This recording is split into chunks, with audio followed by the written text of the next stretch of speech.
저 무서운 여자가 왜 내 친구 혜순이 옆에 있는 거야? 혜순아, 도망쳐! 말순의 손에서 커피잔이 미끄러져 바닥에 떨어졌습니다. 쿵! 둔탁한 소리와 함께 진한 커피가 하얀 타일 위로 번져나갔어요. 온몸에 소름이 돋았습니다. 심장이 터질 듯 뛰었어요. 저 멀리 가장 친한 친구 혜순 옆에 서서 활짝 웃고 있는 여자. 천사 같은 미소를 짓고 있는 그 얼굴. 하지만 말수는 알고 있었어요. 5년 전 노인들이 이상하게 하나씩 죽어나가던 그 요양원. 흐릿한 CCTV 속 어둠 속을 걷던 한 여자의 뒷모습. 그리고 그 후 조용히 사라져버렸던 그 여자를. 혜순이 반갑게 손을 흔들었지만 말수는 비명조차 지를 수 없었습니다. 다리가 풀려 쓰러질 것 같았어요. 그 여자가 천천히 고개를 돌려 말순을 바라봤습니다. 부드럽고 따뜻한 미소, 하지만 그 눈빛 속에는 뭔가 다른 것이 번뜩였어요. 말순은 도망쳤습니다. 숨이 막혀 죽을 것 같았습니다. 가장 친한 친구가 지금 이 순간 그 여자와 함께 살고 있었습니다. 사연 시작 전 좋아요와 구독 버튼을 눌러주시면 여러분에게 큰 행운이 찾아갈 거예요. 그럼 사연 시작합니다. 새벽 3시 지방의 작은 요양원이었습니다. 낡은 복도는 어두컴컴했고 천장에 달린 형광등 하나만이 희미하게 깜빡이고 있었어요. CCTV 화면은 오래된 기기 특유의 거친 화질로 흔들렸습니다. 흑백에 가까운 영상 속에서 사람의 윤곽만 겨우 알아볼 수 있을 정도였죠. 복도 끝에서 젊은 여성 간호조무사 한 명이 천천히 걸어오고 있었습니다. 그녀는 야간 근무복을 입고 있었지만 얼굴은 제대로 보이지 않았어요. 챙이 넓은 모자를 깊숙이 눌러 쓰고 있었고 마스크가 코와 입을 완전히 가렸습니다. 게다가 복도 끝에서 비치는 역광 때문에 얼굴의 윤곽조차 또렷하지 않았죠. 카메라가 포착한 건 오직 실루엣뿐이었습니다. 그녀의 걸음걸이는 침착했어요. 서두르지도 긴장하지도 않은 듯한 발걸음이었습니다. 손에 든 차트를 천천히 넘기며 복도를 가로질렀죠. 그때 317호실에서 희미한 소리가 들려왔습니다. 으윽, 흐윽, 낮게 신음하는 소리였어요. 곧이어 침대 머리맡에 설치된 호출벨이 울렸습니다. 땡그랑 땡그랑. 날카로운 금속음이 조용한 복도를 가득 채웠죠. 여성 직원은 그 소리를 듣고도 발걸음을 멈추지 않았습니다. 오히려 차트를 다시 덮고 천천히 복도를 돌아 간호사실로 향했어요. 호출벨은 계속 울렸지만 그녀는 서두르지 않았습니다. 한참 뒤에야 그녀가 317호실 문을 열었습니다. 안에는 70대 후반으로 보이는 독거노인 한 분이 침대에 누워 있었어요. 그는 가슴을 움켜쥔 채 힘겹게 숨을 몰아쉬고 있었습니다. 얼굴은 창백했고 이마에는 식은 땀이 흥건히 배어 있었죠. 숨이 안 쉬어져요. 노인의 목소리는 떨리고 있었습니다. 가슴을 쥔 손이 파르르 떨렸어요. 호흡은 짧고 거칠었습니다. 여성 직원은 침대 옆으로 다가갔지만 표정을 알 수는 없었습니다. 여전히 모자와 마스크가 얼굴을 가리고 있었으니까요. 그녀는 노인의 손목을 잡아 맥박을 확인하는 듯 했어요. 몇 초간 가만히 서 있더니 차분한 목소리로 말했습니다. 지금 약 드렸으니까 곧 괜찮아지실 거예요. 목소리는 부드러웠지만 어딘가 기계적이었습니다. 감정이 실리지 않은 그저 업무를 처리하는 듯한 말투였어요. 그런데 너무 아파요. 정말 힘들어. 노인이 다시 신음했지만 여성 직원은 고개를 끄덕이며 침대 시트를 정돈했습니다. 좀만 참으세요. 약이 들면 금방 나아지실 거예요. 그녀는 천천히 방을 나갔어요. 문을 닫으며 한 번 더 노인을 돌아봤지만 카메라 각도상 그녀의 표정은 여전히 보이지 않았습니다. 복도로 나온 여성 직원은 간호사실로 돌아가지 않았어요. 대신 복도 구석진 곳으로 걸어가더니 주머니에서 핸드폰을 꺼냈습니다. 화면을 몇 번 터치하더니 전화를 걸었죠. 잠시 후 낮은 목소리로 말했습니다. 예, 아직이요. 잠깐의 침묵이 흘렀어요. 수화기 넘어 누군가 뭔가를 묻는 듯 했습니다. 좀 더 지켜볼게요. 아직 확실하지 않아서요. 그녀의 목소리는 여전히 차분했습니다. 긴장이나 불안 같은 건 전혀 느껴지지 않았어요. 마치 일상적인 보고를 하는 것처럼 담담했죠. 통화를 마친 그녀는 다시 간호사실로 돌아갔습니다. 책상에 앉아 차트를 정리하고 컴퓨터 모니터를 켰어요. CCTV 화면들이 모니터에 여러 개 떠올랐습니다. 그중 317호실을 비추는 화면도 있었죠. 화면 속에서 노인은 여전히 가슴을 움켜쥔 채 괴로워하고 있었습니다. 여성 직원은 그 화면을 보면서도 자리에서 일어나지 않았어요. 그저 차분히 기록지를 작성할 뿐이었습니다. 시간이 흘렀습니다. 30분쯤 지났을까요? 모니터 속 노인의 움직임이 점점 약해지기 시작했어요. 손을 쥐었다 폈다 하던 동작이 느려지고 몸부림도 잦아들었습니다. 그제야 여성 직원이 천천히 자리에서 일어났어요. 복도를 지나 317호실로 향했습니다. 여전히 서두르는 기색은 없었죠. 침착한 걸음걸이였어요. 문을 열고 들어갔을 때 노인은 이미 의식을 잃은 듯 보였습니다. 여성 직원은 그제야 간호사실로 다시 돌아가 전화를 걸었습니다. 응급 상황을 알리는 전화였죠. 목소리는 차분했지만 어딘가 형식적이었어요. 317호실 환자분 상태가 안 좋아요. 빨리 와주세요. 그러나 그 전화는 너무 늦었습니다. 다음 날 아침 태양이 떠오를 무렵이었습니다. 요양원 입구에 경찰차 2대가 멈춰 섰어요. 빨간 경광등이 조용히 돌아가고 있었습니다. 파란 제복을 입은 경찰관들이 내려 요양원 안으로 들어갔죠. 그중 한 명은 30대 초반으로 보이는 형사였습니다. 도윤이라는 이름의 젊은 형사였어요. 그는 수첩을 꺼내 들고 복도를 천천히 둘러봤습니다. 눈빛은 날카로웠지만 표정은 차분했죠. 어젯밤 근무자가 누구였습니까? 도윤이 요양원장에게 물었습니다. 간호조무사 한 명이었습니다. 지금 대기실에 있어요. 도윤은 고개를 끄덕이고 대기실로 향했어요. 방 안에는 어젯밤 그 여성 직원이 앉아 있었습니다. 여전히 마스크를 쓰고 있었지만 모자는 벗은 상태였어요. 하지만 창문에서 들어오는 햇빛 때문에 얼굴이 또렷이 보이지 않았습니다.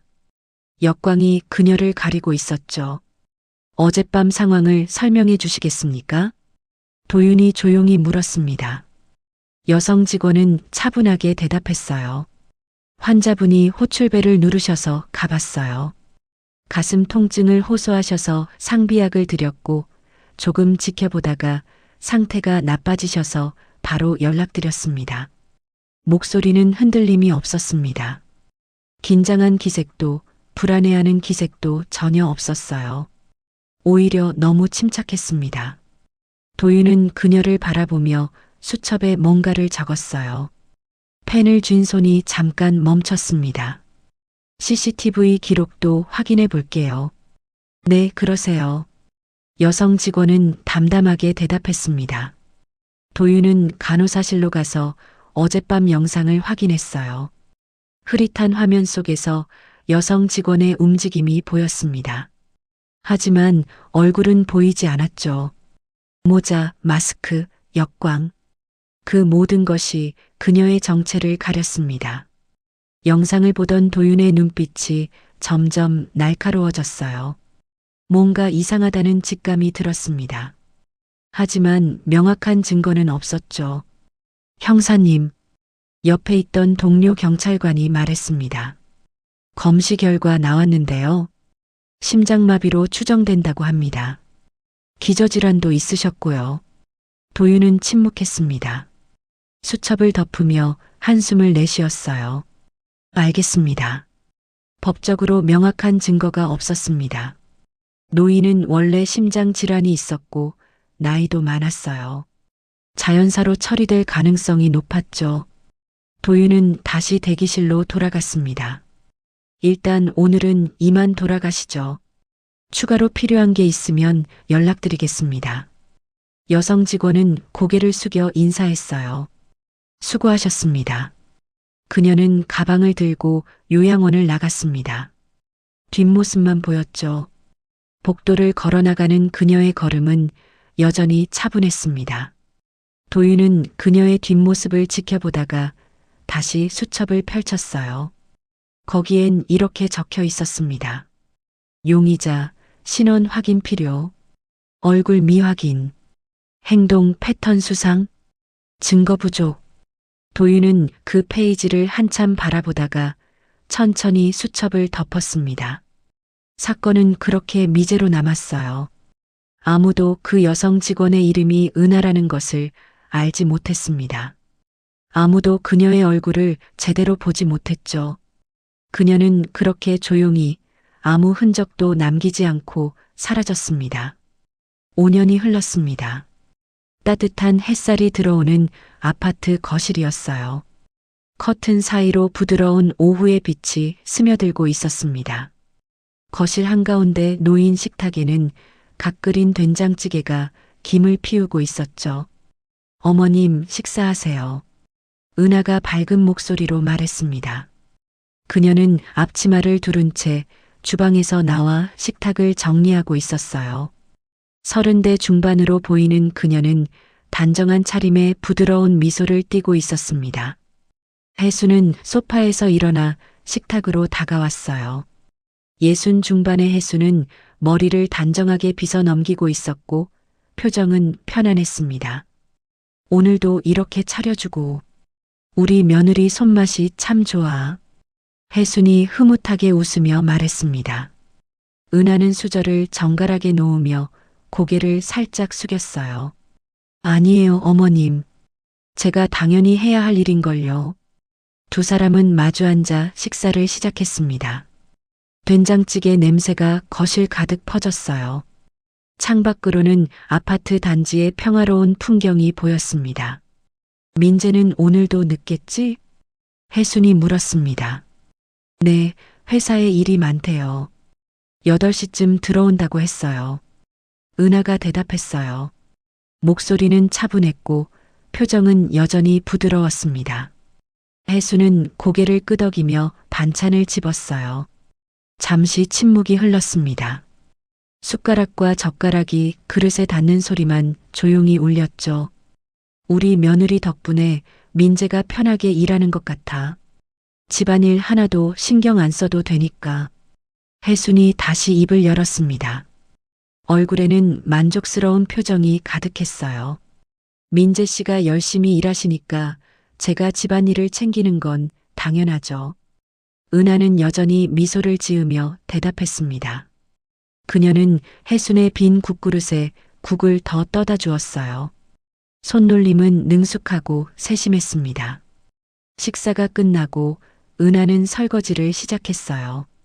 혜수는 거실 소파에 앉아 TV를 켰습니다. 뉴스가 나오고 있었죠. 어머님, 약 드실 시간이에요. 잠시 후 은하가 주방에서 나왔습니다. 손에는 작은 쟁반이 들려 있었어요.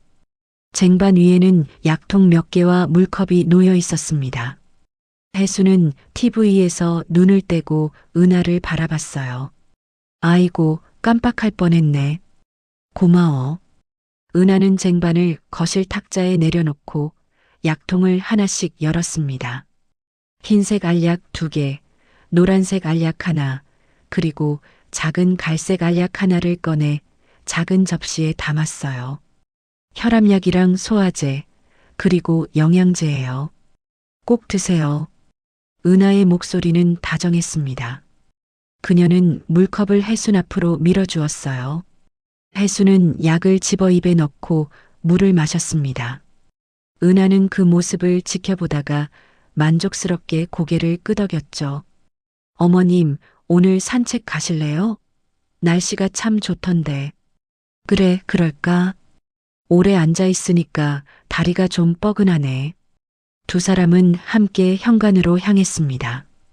은하는 혜순의 외투를 꺼내 들고 정성스럽게 입혀주었어요. 신발끈까지 묶어주는 모습이 정말 세심했습니다. 아파트 단지 산책로를 걸으며 혜순과 은하는 이웃들과 마주쳤어요. 혜순 씨, 산책 나오셨어요? 같은 동에 사는 60대 여성이 반갑게 인사했습니다. 네, 며느리랑 함께요. 혜순이 웃으며 대답했어요. 이웃은 은하를 보며 감탄했습니다. 아이고, 며느리분 참 효자시네요. 요즘 이런 며느리 보기 드문데. 맞아요. 저 정말 복 받았어요. 혜순이 자랑스럽게 말했습니다.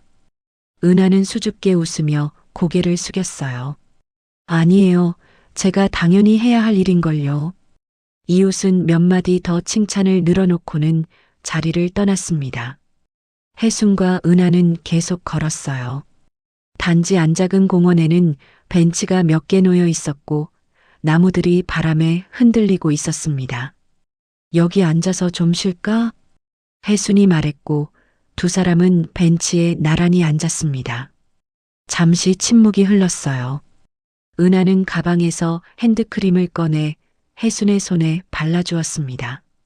혜순은 편안한 표정으로 그 모습을 지켜봤죠. 은하야, 너 덕분에 우리 집이 참 평화로워. 혜순이 조용히 말했습니다. 어머님, 그런 말씀하시면 제가 부끄럽잖아요. 은하가 웃으며 대답했어요. 그녀의 얼굴은 여전히 부드러웠습니다. 그날 저녁 8시가 조금 넘은 시간이었어요. 현관문이 열리며 민재가 들어왔습니다. 30대 후반의 민재는 정장 차림에 피곤한 표정을 짓고 있었어요. 가방을 소파에 던지며 한숨을 내쉬었습니다. 다녀왔습니다. 어서 와요. 손 씻고 밥 드세요. 은하가 주방에서 나오며 밝게 말했습니다. 그녀는 이미 저녁 식사를 준비해 놓고 있었어요. 민재는 욕실로 가서 손을 씻고 나왔습니다. 식탁에는 따뜻한 밥과 국 그리고 반찬들이 정갈하게 놓여 있었죠. 오늘도 고생했어요. 은하가 민재 옆에 앉으며 말했습니다. 민재는 고개를 끄덕이며 숟가락을 들었어요. 회사 일이 너무 많아서 요즘 정신이 하나도 없어. 천천히 드세요. 제가 있으니까 집 걱정은 하나도 하지 마세요. 은하의 목소리는 다정했습니다. 민재는 피곤한 얼굴로 밥을 먹기 시작했어요. 혜수는 자기 방에서 나와 거실로 왔습니다. 민재야, 왔니? 네, 엄마. 늦어서 죄송해요. 괜찮아. 우리 며느리가 다 챙겨줬으니까. 혜순이 흐뭇하게 웃으며 말했습니다. 그날 밤 모든 식구가 잠든 후였어요. 은하는 주방에 홀로 서 있었습니다. 싱크대 옆 찬장 깊숙한 곳에서 작은 상자를 꺼냈어요. 상자 안에는 여러 종류의 약통이 들어 있었습니다. 그녀는 약통 하나를 열어 알약 몇 개를 꺼냈어요. 흰색 알약과 갈색 알약이었습니다. 은하는 그것들을 작은 비닐봉지에 조심스럽게 담았죠. 표정은 여전히 차분했습니다. 서두르지도 긴장하지도 않은 모습이었어요. 마치 일상적인 일을 하는 것처럼 자연스러웠습니다. 약을 정리한 후 은하는 상자를 다시 찬장 깊숙이 넣었어요. 그리고 손을 씻고 거실로 나왔습니다. 거실은 어두웠어요. 은하는 소파에 앉아 휴대폰을 꺼냈습니다. 화면을 켜자 메시지 하나가 떠올랐죠. 일정대로 진행 중? 은하는 잠시 메시지를 바라보다가 간단히 답장을 보냈습니다. 네. 그녀는 휴대폰을 끄고 방으로 들어갔어요. 복도를 지나가는 그녀의 뒷모습은 평온해 보였습니다. 그날 밤 아파트는 조용했습니다. 거실 창문 너머로 도시의 불빛이 반짝이고 있었어요. 모든 것이 평화로워 보였습니다. 하지만 그 평온함 속에는 아무도 모르는 무언가가 숨겨져 있었습니다. 은하가 정리했던 약통 하나가 찬장 구석에 놓여 있었어요. 라벨이 반쯤 벗겨진 그 약통은 어둠 속에서 희미하게 빛나고 있었습니다. 아무도 그것을 보지 못했죠. 혜순도, 민재도, 그 누구도. 평범하고 따뜻한 일상이 계속되고 있었지만 그 일상 속에는 보이지 않는 균열이 조용히 번져가고 있었습니다. 같은 시각 태평양 건너편이었습니다. 미국 서부의 작은 도시 말수는 아파트 거실에 앉아 있었어요. 창밖으로는 이른 저녁 노을이 지고 있었습니다. 그녀는 60 중반의 나이였지만 여전히 활기찬 모습이었죠. 말수는 손에 휴대폰을 들고 있었습니다. 화면에는 혜순과의 영상통화 화면이 떠 있었어요. 혜순아, 정말 다음 주면 한국 들어가. 말순이 들뜬 목소리로 말했습니다. 얼굴에는 환한 미소가 번졌어요. 그래, 얼마나 기다렸는데. 빨리 와. 화면 속 혜순도 웃고 있었습니다. 우리 얼마 만이냐? 거의 7년이야, 7년. 맞아. 내가 미국 간 게 엊그제 같은데 벌써 그렇게 됐네. 말수는 화면을 보며 한숨을 내쉬었어요. 그리웠던 마음이 목소리에 묻어났습니다. 그나저나 며느리는 어때? 잘 지내고 있어? 혜순의 얼굴이 더욱 환해졌습니다. 아이고, 우리 며느리 천사야, 천사. 집안일도 다 알아서 하고 나한테도 너무 잘해줘. 그래, 얼마나 다행이야. 나도 빨리 만나보고 싶다. 응, 꼭 같이 만나자. 은하 얼굴 보면 깜짝 놀랄걸. 정말 착하게 생겼어. 두 사람은 한참 더 이야기를 나눴어요. 그동안 못 만난 시간을 메우듯 끊임없이 말이 이어졌습니다. 웃음소리가 화면 양쪽을 오갔죠. 통화를 마친 후 말수는 휴대폰을 내려놓았습니다. 창밖을 바라보며 미소를 지었어요. 드디어 고향으로 돌아간다는 생각에 가슴이 설렜습니다. 그때 아파트 현관문이 열렸습니다. 엄마 다녀왔어요. 도윤이 들어왔어요. 30대 초반의 그는 피곤한 표정으로 가방을 소파에 내려놓았습니다. 경찰 제복을 입은 그의 어깨는 축 처져 있었죠. 어서 와. 저녁 먹었어? 아직이요. 사건 때문에 정신없어서. 도윤은 소파에 털썩 앉았습니다. 말수는 주방으로 가서 냉장고를 열었어요. 금방 데워줄게. 기다려. 고마워요, 엄마. 잠시 후 따뜻한 저녁 식사가 차려졌습니다. 도윤은 식탁에 앉아 밥을 먹기 시작했어요. 말수는 그 모습을 지켜보며 물을 한 잔 따라 주었습니다. 요즘 무슨 사건 맡았길래 이렇게 바빠? 노인 관련 사건들이요. 최근 몇 년 사이에 비슷한 케이스들이 몇 건 있었는데 다시 검토하라고 해서요. 도윤의 목소리는 무거웠습니다. 숟가락을 들던 손이 잠깐 멈췄어요. 무슨 사건인데? 좀 복잡해요. 요양원이나 병원에서 노인분들이 갑자기 돌아가신 케이스들이요. 대부분 자연사로 처리됐는데 공통점이 몇 개 있어서. 말수는 걱정스러운 표정을 지었습니다. 그래, 무서운 세상이네. 엄마도 조심하세요. 특히 한국 가시면 나이 드신 분들이랑 만날 일 많을 텐데. 도윤이 진지한 얼굴로 말했습니다. 알았어. 걱정 마. 말수는 대수롭지 않게 대답했지만 아들의 표정이 심상치 않다는 걸 느낄 수 있었어요. 저녁 식사를 마친 후 도윤은 자기 방으로 들어갔습니다. 말수는 혼자 거실에 남아 짐을 정리하기 시작했어요. 여행 가방을 꺼내고 옷가지들을 하나씩 챙겼습니다. 오래된 서랍을 열자 먼지가 폴폴 날렸어요. 서랍 깊숙한 곳에서 낡은 폴더폰이 나왔습니다. 이게 여기 있었네. 말수는 폴더폰을 손에 들고 천천히 열었어요. 오래된 기기라 화면이 켜지는데 시간이 걸렸습니다. 화면이 켜지자 저장된 사진들이 몇 장 보였어요. 말수는 하나씩 넘기며 추억에 잠겼습니다. 그러다가 한 장의 사진 앞에서 손이 멈췄습니다. 흐릿한 흑백 사진이었어요.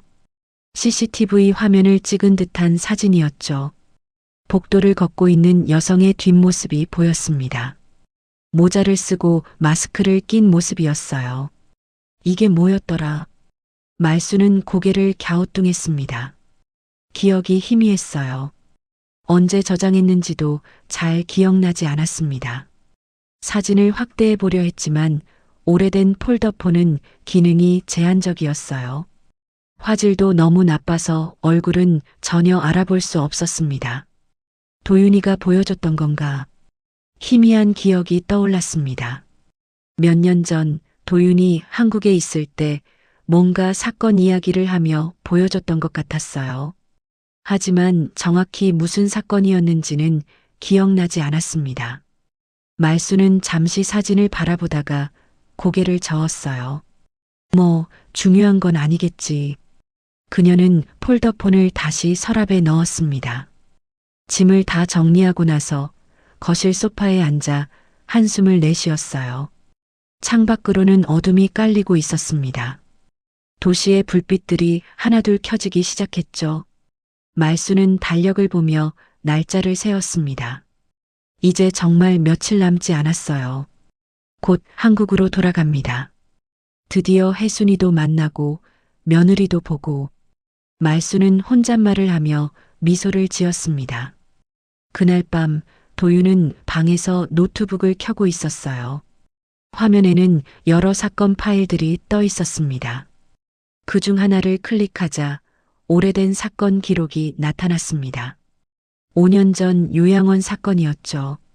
도윤은 화면을 스크롤하며 기록을 읽었습니다. 눈빛이 점점 날카로워졌어요. 분명 뭔가 있어. 그는 중얼거리며 수첩을 펼쳤습니다. 거기에는 빼곡하게 메모들이 적혀 있었어요.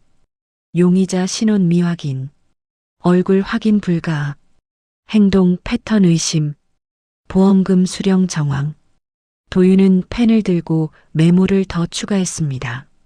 최근 유사 사례 3건, 공통점 확인 필요. 그는 한숨을 내쉬며 노트북을 덮었어요.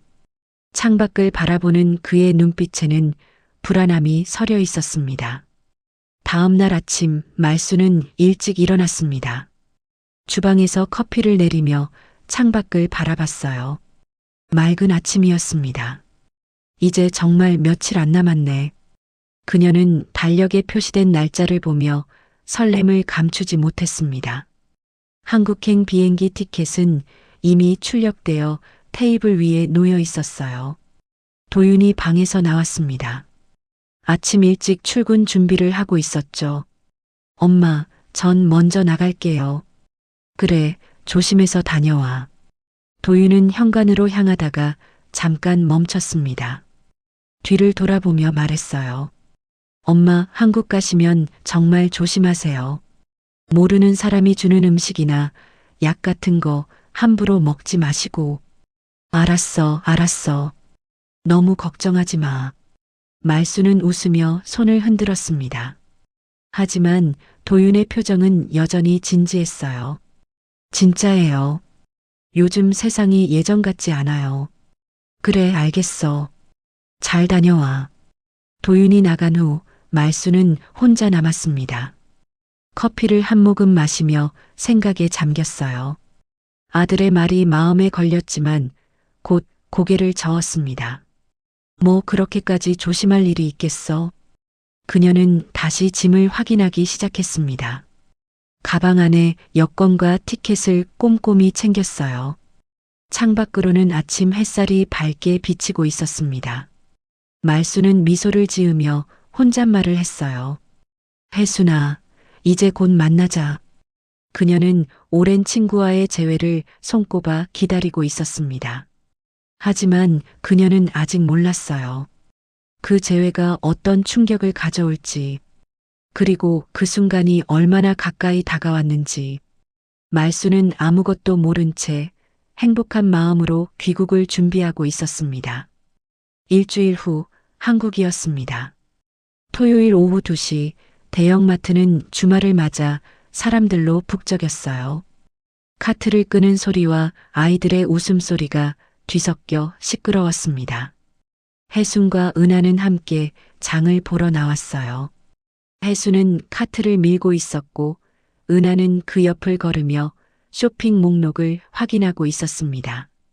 어머님, 오늘은 뭘 사실 거예요? 은하가 밝은 목소리로 물었습니다. 글쎄, 반찬거리 좀 사야지. 민재가 좋아하는 갈비도 사고. 좋아요. 제가 맛있게 만들어 드릴게요. 두 사람은 채소 코너로 향했습니다. 신선한 야채들이 진열대에 가득 놓여 있었어요. 은하는 상추 한 봉지를 집어들고 꼼꼼히 살펴봤습니다.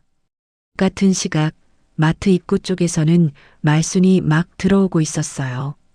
말순은 여행 가방에서 각 꺼낸 듯한 편안한 옷차림이었습니다.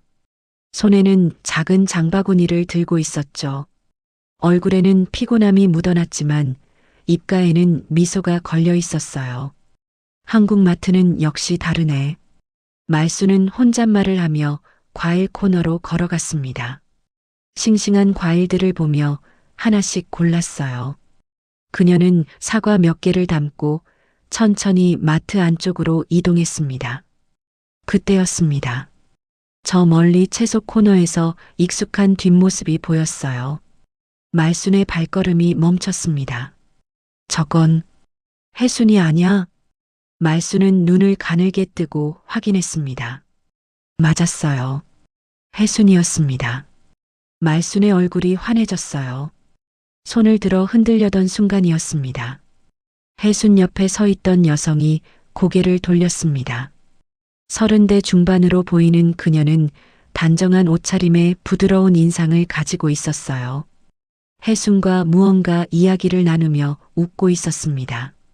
말순의 손이 공중에서 멈췄습니다. 그 여성의 얼굴을 본 순간 말순의 숨이 턱 막혔어요. 심장이 세차게 뛰기 시작했습니다. 머릿속이 하얘졌죠. 손에 들고 있던 장바구니가 미끄러지듯 바닥으로 떨어졌습니다. 쿵! 둔탁한 소리가 났어요. 아! 말순의 입에서 작은 신음이 새어나왔습니다. 얼굴은 순식간에 창백해졌어요.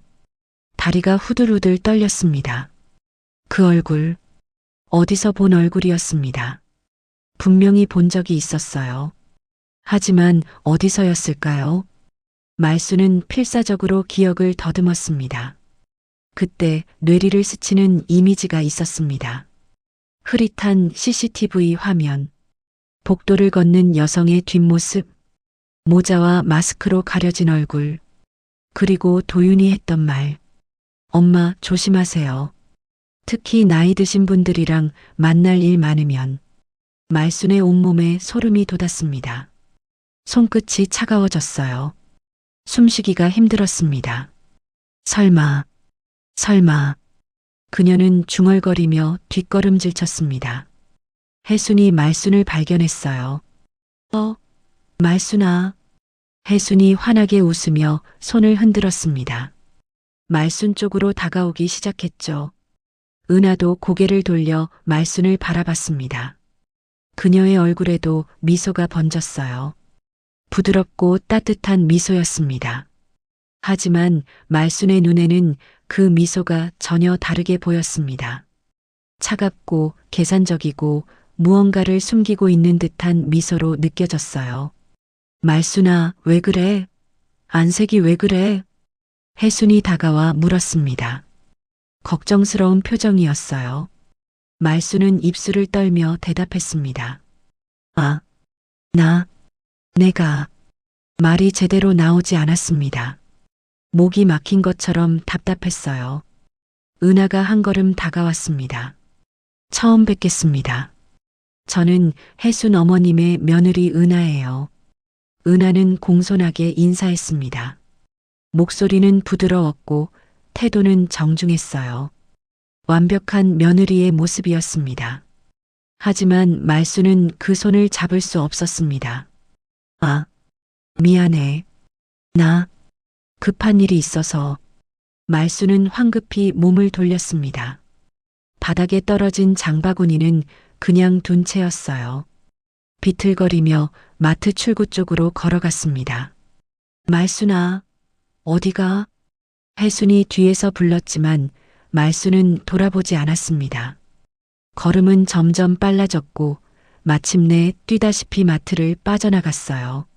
자동문이 열리고 말수는 밖으로 나갔습니다. 차가운 공기가 얼굴을 때렸어요.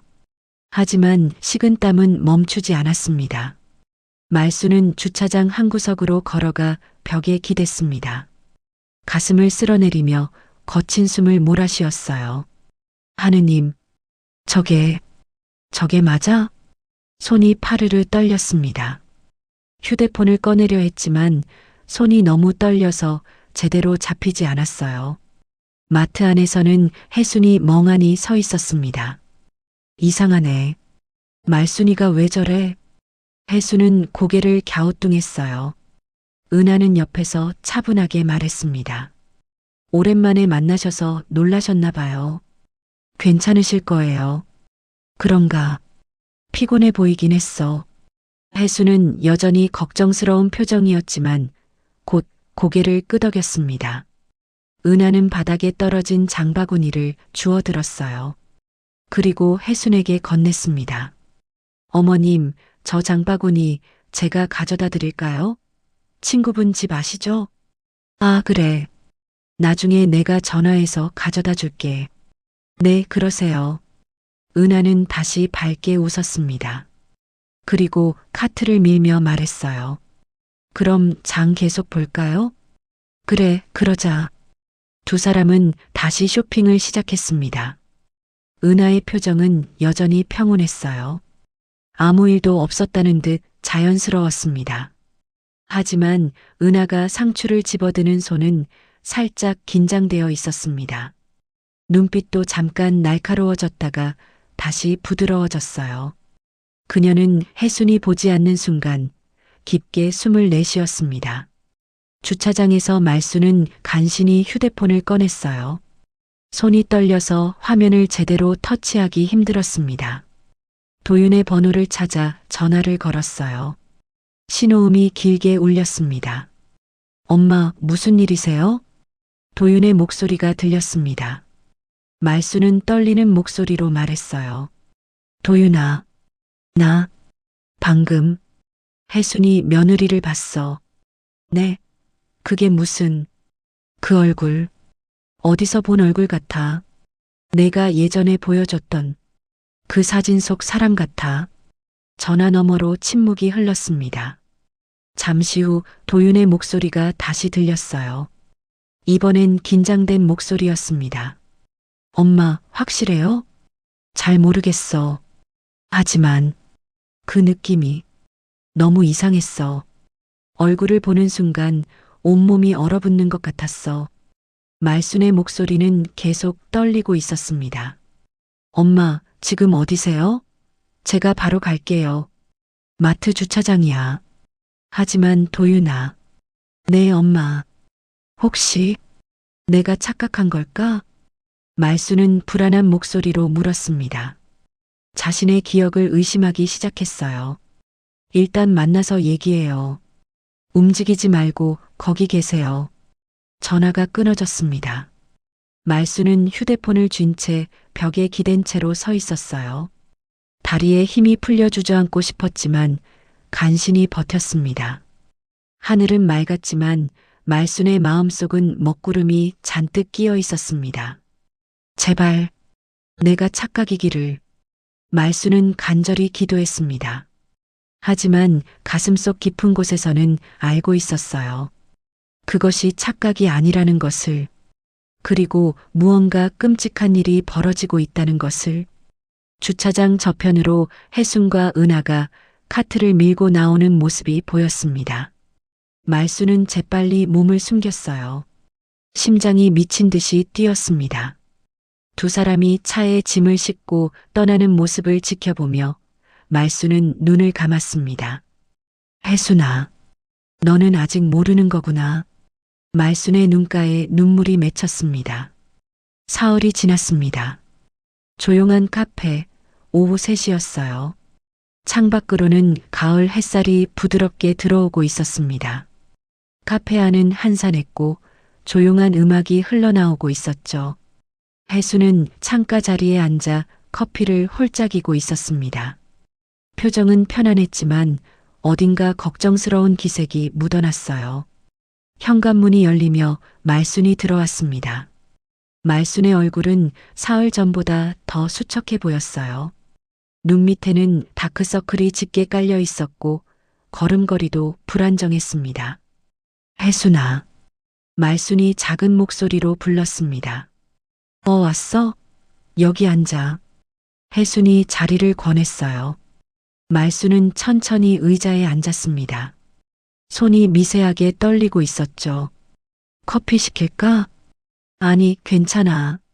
침묵이 흘렀습니다. 말수는 테이블 위에 놓인 컵을 바라보며 입술을 깨물었어요. 무언가 말하려다가 멈추기를 반복했습니다. 혜수는 그런 말순을 지켜보며 물었습니다. 무슨 일 있어? 그날 마트에서도 그렇고 요즘 왜 그래? 말수는 깊게 숨을 들이마셨습니다. 그리고 천천히 입을 열었어요. 혜순아, 그날 마트에서 본 내 며느리. 응, 은하 말하는 거야? 응, 그의 얼굴. 어디서 본 것 같아? 혜순의 얼굴에 의아한 표정이 스쳤습니다. 본 적이 있다고? 언제? 잘 모르겠어. 근데 분명히 어디서 봤어.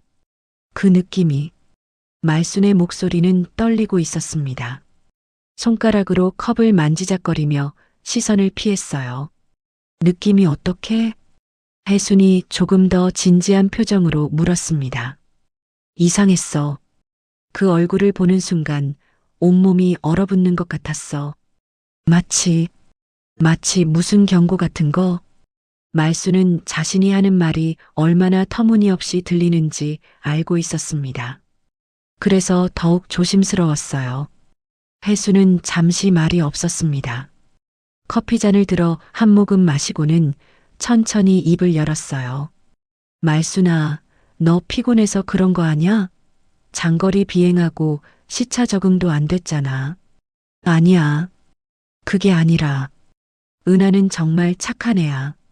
나한테도 그렇고, 민재한테도 그렇고, 집안일도 완벽하게 해내고, 혜순의 목소리는 확신에 차 있었습니다. 말수는 그 확신이 무너지는 걸 두려워하며 말을 이었어요. 나도 알아. 내가 이상하게 들릴 거야. 근데 혜순아, 그냥 내 느낌이 너무 불편했어. 느낌? 응. 그 애는 너무 선하게 생겼어. 근데 왠지 그게 더 무섭게 느껴졌어. 혜수는 고개를 저었습니다. 말수나 미안한데 그건 좀. 우리 은하처럼 착한 애가 어디 있다고 그래. 혜순의 말투는 단호했어요. 말수는 그 말을 듣고 움찔했습니다. 그래. 미안해. 내가 이상한 소리 했지? 말수는 힘없이 웃으며 고개를 숙였습니다. 혜수는 말순의 손을 잡았어요. 너 진짜 피곤한 것 같아. 좀 쉬어. 시차 적응되면 괜찮아질 거야. 그래. 그럴지도 모르겠다. 말수는 대답했지만 눈빛은 여전히 불안했습니다. 두 사람은 잠시 더 이야기를 나눴어요. 하지만 분위기는 어색했습니다. 예전처럼 편안하게 웃고 떠드는 모습이 아니었죠. 카페를 나서며 혜순이 말했습니다. 말순아, 다음에 집으로 놀러와. 은하도 만나고 밥도 같이 먹자. 말순은 잠깐 망설이다가 고개를 끄덕였습니다. 그래, 그럴게. 하지만 그녀의 목소리에는 확신이 없었어요. 두 사람은 카페 앞에서 헤어졌습니다. 혜수는 버스 정류장으로 향했고 말수는 반대 방향으로 걸어갔어요. 몇 걸음 걷다가 말수는 뒤를 돌아봤습니다. 혜순의 뒷모습이 점점 멀어지고 있었어요. 혜순아. 말수는 작게 중얼거렸습니다. 가슴이 답답했어요. 그날 저녁 혜수는 집으로 돌아왔습니다. 현관문을 열자 은하가 앞치마를 두르고 주방에서 나왔어요. 어머님 다녀오셨어요? 응, 말순이 만나고 왔어. 혜수는 신발을 벗으며 대답했습니다. 말순 이모님이요? 어떠셨어요? 은하가 밝게 물었습니다. 혜수는 잠깐 망설였어요. 말순이 했던 말들이 머릿속을 스쳤습니다. 하지만 곧 고개를 저었죠. 응, 괜찮았어. 좀 피곤해 보이긴 했는데. 그러시구나. 장거리 비행하셨으니 당연하시죠. 은하는 자연스럽게 대답하며 혜순의 가방을 받아들었습니다. 어머님, 저녁 준비 거의 다 됐어요. 좀 쉬세요. 고마워, 은하야. 혜수는 거실 소파에 앉았습니다. 텔레비전을 켰지만 화면에 집중할 수 없었어요. 말순의 떨리는 목소리가 계속 귓가에 맴돌았습니다. 그 얼굴을 보는 순간 온몸이 얼어붙는 것 같았어. 혜수는 고개를 저었습니다. 말도 안 돼. 은하가 뭘 잘못했다고. 하지만 마음 한구석이 불편했어요. 아무리 생각해도 말순이 거짓말을 할 사람은 아니었으니까요. 주방에서 은하가 요리하는 소리가 들렸습니다. 도마에 칼이 닿는 소리, 냄비가 부글거리는 소리, 모든 게 평온했습니다. 혜수는 주방 쪽을 바라봤어요. 은하의 뒷모습이 보였습니다. 단정하고 부지런한 모습이었죠. 우리 며느리는 정말 완벽해. 혜수는 스스로에게 말했습니다. 말순의 말을 떨쳐내려는 듯 했어요. 저녁 식사 시간이었습니다. 민재가 퇴근해서 들어왔고 세 사람은 식탁에 둘러앉았어요. 은하가 정성스럽게 차린 음식들이 가득했습니다. 오늘도 맛있겠네요. 민재가 웃으며 말했습니다. 많이 드세요. 은하가 부드럽게 대답했어요. 식사가 시작됐습니다. 혜수는 밥을 먹으면서도 계속 은하를 관찰했어요. 은하의 표정, 말투, 행동. 모든 것이 평소와 똑같았습니다. 아무런 이상함도 느껴지지 않았어요. 내가 예민해진 건가? 혜수는 생각했습니다. 하지만 밤이 되자 불안감은 더욱 커졌어요. 잠자리에 누워서도 혜수는 잠이 오지 않았습니다. 천장을 바라보며 말순의 말을 되새겼어요. 그 느낌이 너무 불편했어. 혜수는 눈을 감았습니다. 하지만 머릿속은 복잡했어요. 한편 말순은 자신의 집에서 도윤과 마주 앉아 있었습니다. 엄마, 혜순 이모한테 말씀하셨어요? 도윤이 진지한 얼굴로 물었습니다. 응. 근데 안 믿더라. 당연하지. 나도 확신이 없는데. 말순의 목소리는 지쳐 있었습니다. 도윤은 노트북을 열었어요. 화면에는 오래된 사건 파일들이 떠 있었습니다. 엄마, 이거 보세요. 도윤이 사진 하나를 확대했습니다. 흐릿한 CCTV 화면이었어요. 여성의 뒷모습만 보이는 사진이었죠. 이게 5년 전 요양원 사건 때 촬영된 거예요. 얼굴은 안 나오지만 말수는 사진을 뚫어지게 바라봤습니다. 그리고 천천히 고개를 끄덕였어요. 체격이랑 걸음걸이가 비슷한 것 같아. 확실하지 않으시면 섣불리 말씀하시면 안 돼요. 증거가 없으면. 알아. 근데 도윤아, 나 정말 불안해. 혜순이가 위험한 것 같아. 말순의 눈에 눈물이 고였습니다. 도윤은 어머니의 손을 잡았어요. 일단 제가 더 조사해 볼게요. 엄마는 혜순 이모를 계속 지켜봐 주세요. 그래. 그래야겠지. 말수는 고개를 끄덕였습니다. 하지만 가슴속 불안은 사라지지 않았어요. 그날 밤 두 집에서는 아무도 편히 잠들지 못했습니다. 혜수는 말순의 말 때문에, 말순은 혜순의 안전 때문에, 그리고 그 모든 중심에는 은하가 있었습니다. 아무것도 모르는 듯 평온한 얼굴로 잠들어 있는 은하. 하지만 그녀의 침대 옆 서랍 속에는 아무도 모르는 비밀들이 숨겨져 있었습니다. 일주일이 더 지났습니다. 아침 8시, 민재는 화장실에서 세면대를 붙잡고 있었어요. 얼굴은 창백했고 이마에는 식은 땀이 맺혀 있었습니다. 민재는 낮게 신음하며 배를 움켜쥐었습니다. 복통이 또 시작된 거예요. 최근 2주일 동안 계속되는 증상이었습니다. 여보, 괜찮아요? 은하가 화장실 문을 두드리며 걱정스러운 목소리로 물었습니다. 아, 네, 괜찮아요. 민재는 힘없이 대답했어요. 하지만 세면대를 놓지 못했습니다. 다리에 힘이 빠져 있었거든요. 문이 열리고 은하가 들어왔습니다. 그녀는 민재를 부축하며 말했어요. 어머, 얼굴색이 왜 이래요? 병원 가야 하는 거 아니에요? 병원은 지난주에도 갔잖아요. 별 이상 없대요.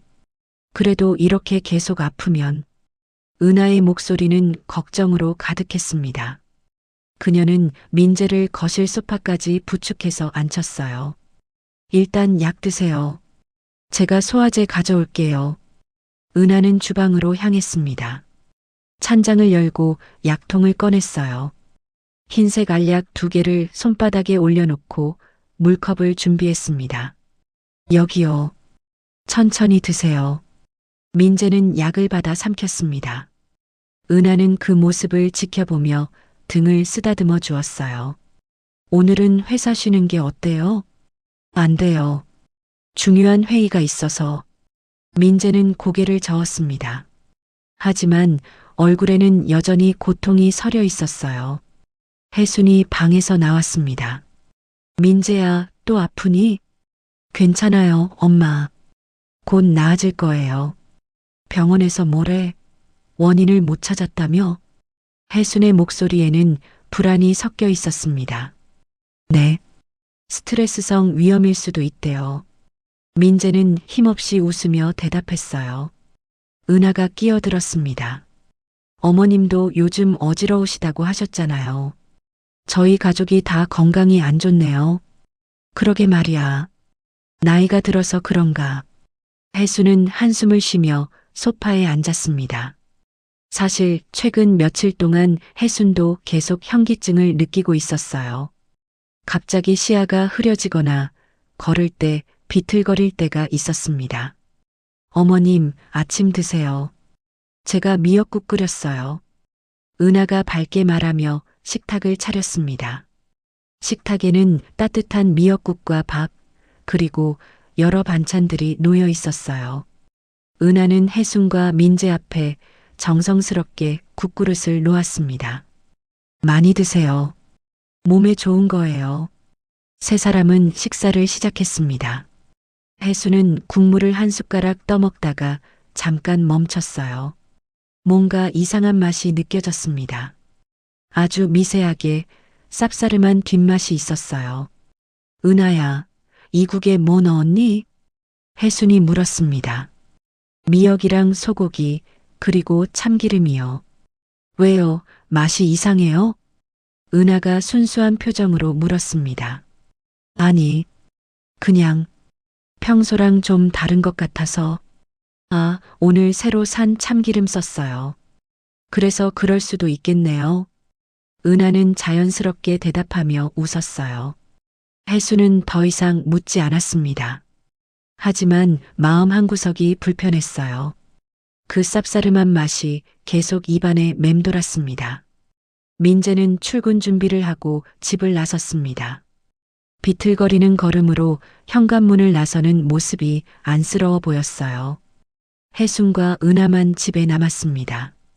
어머님, 오늘도 약 드셔야 돼요.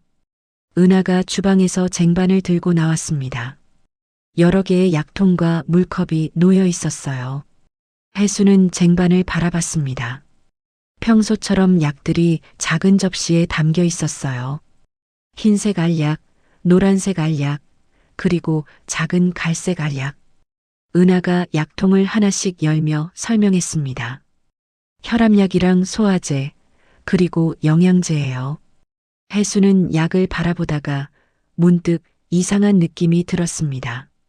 갈색 알약. 저걸 언제부터 먹었던가요?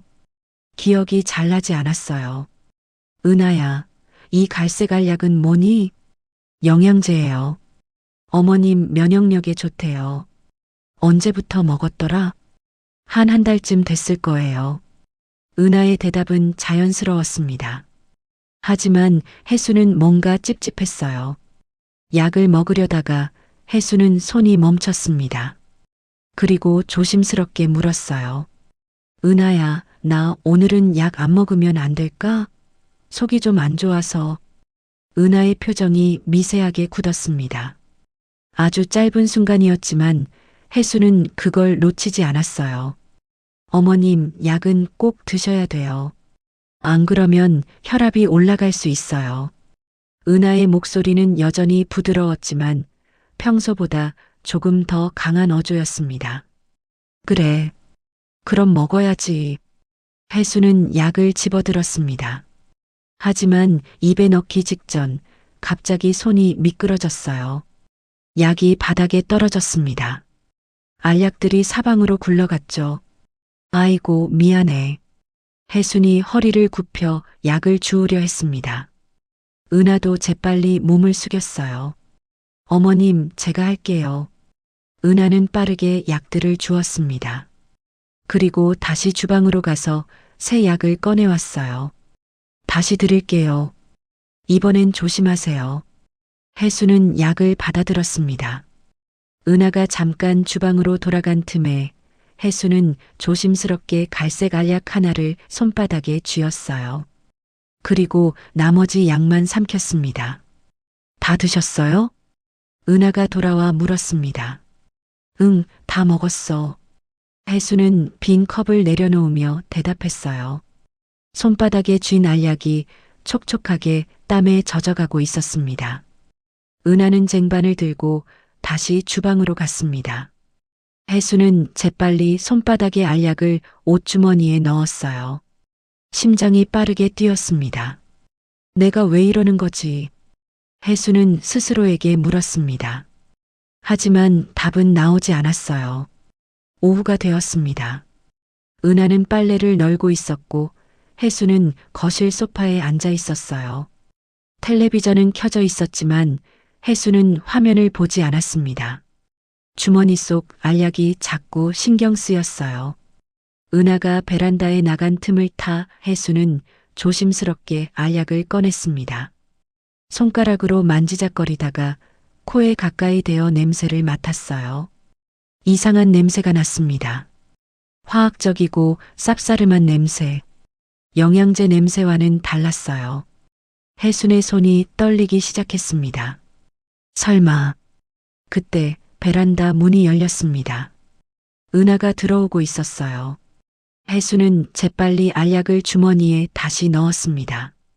심장이 미친 듯이 뛰었죠. 어머님, 왜 그러세요? 얼굴이 안 좋으신데. 은하가 다가오며 물었습니다. 아니야, 괜찮아. 그냥 좀 어지러워서. 누워 계실래요? 제가 방 정리해 드릴게요. 아니, 괜찮아. 혜순은 억지로 웃으며 손을 내저었습니다. 은하는 잠시 혜순을 바라보다가 주방으로 향했어요. 혜순은 주머니를 꼭 쥐었습니다. 그 안에 든 작은 알약이 느껴졌어요. 의심이 점점 커지고 있었습니다. 말순의 말이 다시 떠올랐어요. 그 얼굴을 보는 순간 온몸이 얼어붙는 것 같았어. 혜수는 주방에서 요리하는 은하의 뒷모습을 바라봤습니다. 여전히 단정하고 부지런한 모습이었어요. 하지만 이제는 그 모습이 낯설게 느껴졌습니다. 내가 정말 모르고 있었던 걸까?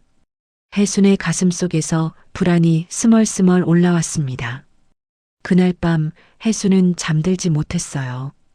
침대에 누워 천장을 바라보며 주머니 속 알약을 생각했습니다. 내일은 어떻게 해야 할까요? 누구에게 말해야 할까요? 아니면 이게 다 착각일까요? 수많은 생각들이 머릿속을 어지럽게 채웠습니다. 복도 저편 은하의 방에는 불이 꺼져 있었어요. 하지만 은하는 자고 있지 않았습니다. 어둠 속에서 그녀는 침대에 앉아 휴대폰 화면을 바라보고 있었어요. 화면에는 메시지 하나가 떠 있었습니다. 조심하세요. 의심받고 있을지도. 은하는 메시지를 읽고 천천히 화면을 껐습니다. 어둠 속에서 그녀의 눈빛이 차갑게 빛났습니다. 이틀 후 오후 4시였습니다. 한적한 공원 벤치에 혜순과 말순이 나란히 앉아 있었어요. 가을바람이 불어와 낙엽을 흩날렸습니다. 두 사람의 표정은 무거웠어요. 도윤이가 곧 올 거야. 말순이 조용히 말했습니다. 손에 든 휴대폰을 계속 확인하고 있었어요. 정말 도윤이를 불러야 했어?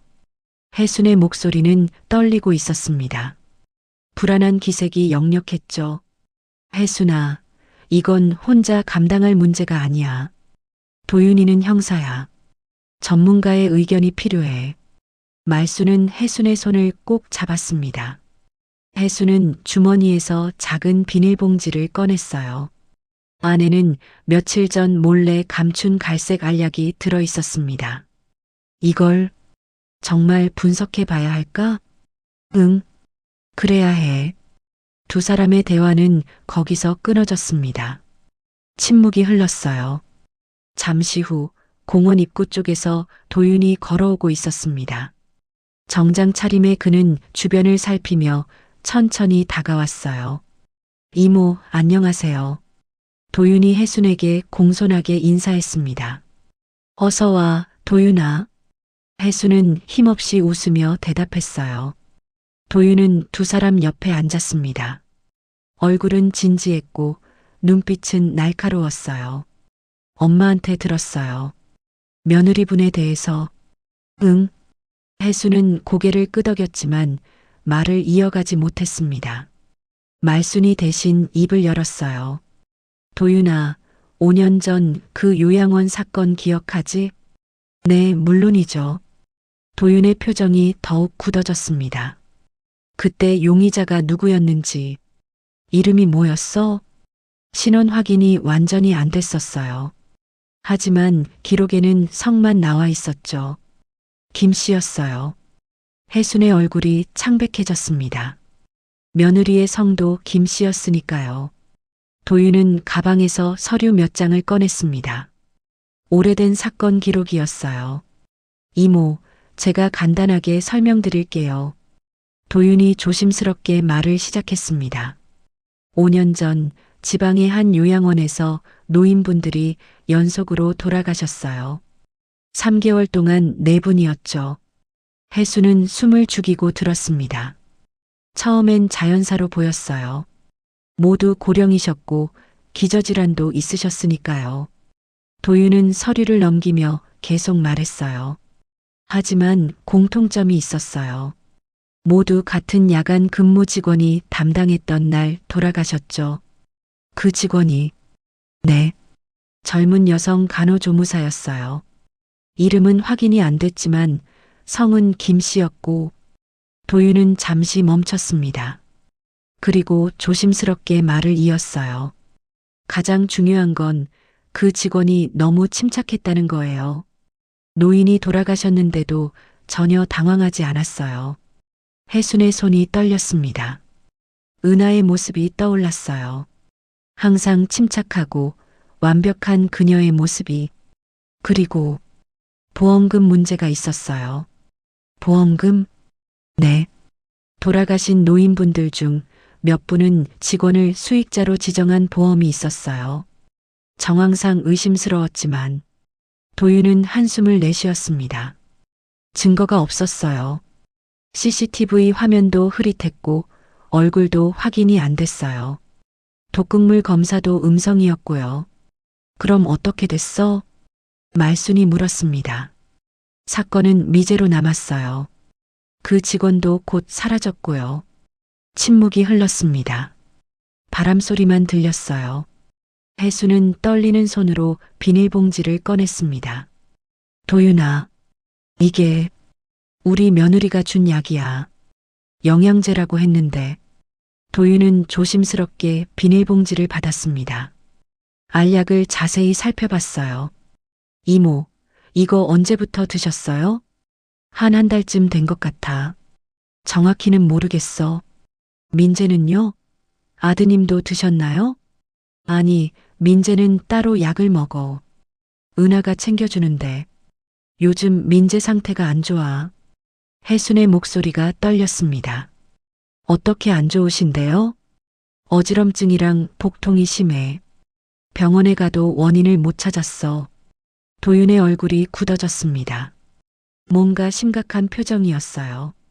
이모, 아드님 약도 구할 수 있어요?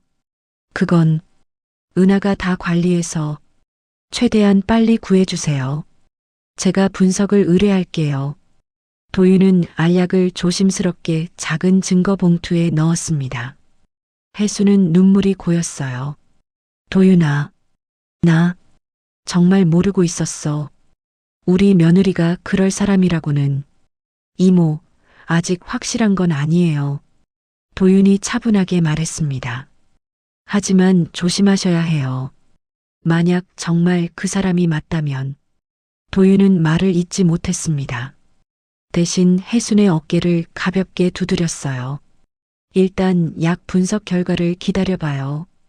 그 전까지는 절대 드시면 안 돼요. 며느리분이 주는 약은 무조건 피하세요.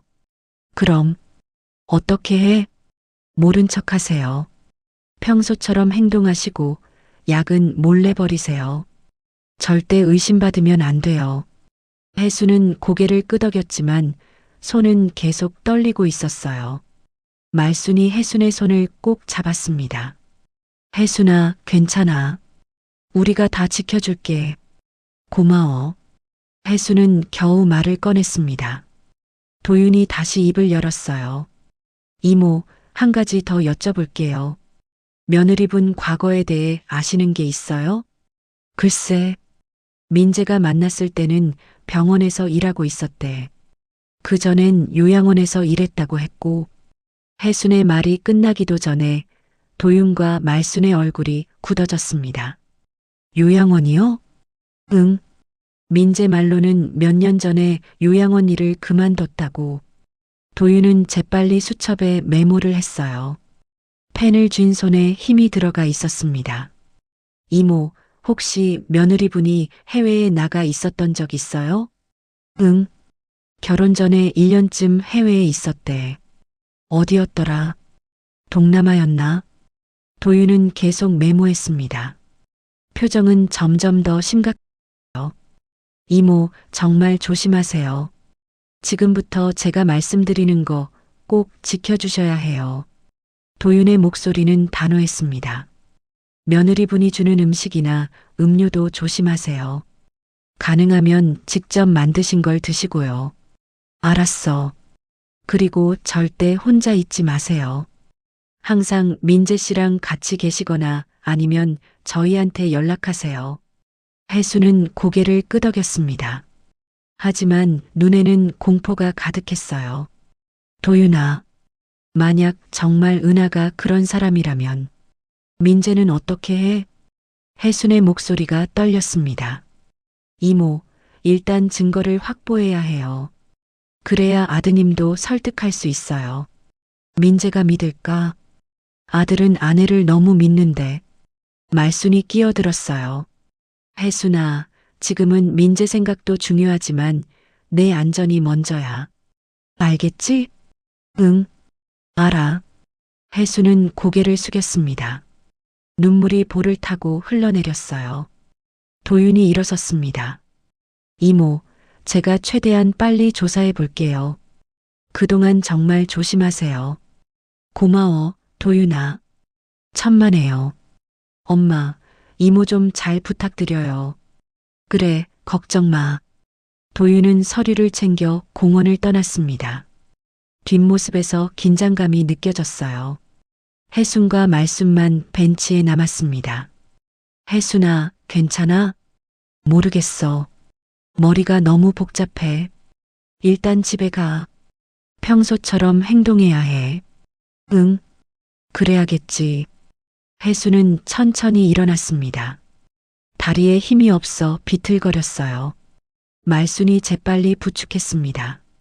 내가 집까지 바래다 줄게. 아니야, 괜찮아. 은하가 의심하면 안 돼. 그럼 조심해서 가. 전화 자주 해. 응, 알았어. 두 사람은 공원 입구에서 헤어졌습니다. 혜수는 천천히 집으로 향했어요. 발걸음이 무거웠습니다. 머릿속에는 도윤의 말들이 계속 맴돌았어요. 너무 침착했어요. 보험금 문제가 있었어요. 증거가 없었어요. 혜수는 걸으면서 눈물을 닦았습니다. 제발, 이게 다 착각이기를. 하지만 가슴속 깊은 곳에서는 알고 있었어요. 이게 착각이 아니라는 것을, 그리고 무언가 끔찍한 진실이 기다리고 있다는 것을. 그날 오후 2시였습니다. 은하는 외출 준비를 하고 있었어요. 깔끔한 외투를 입고 가방을 챙겼습니다.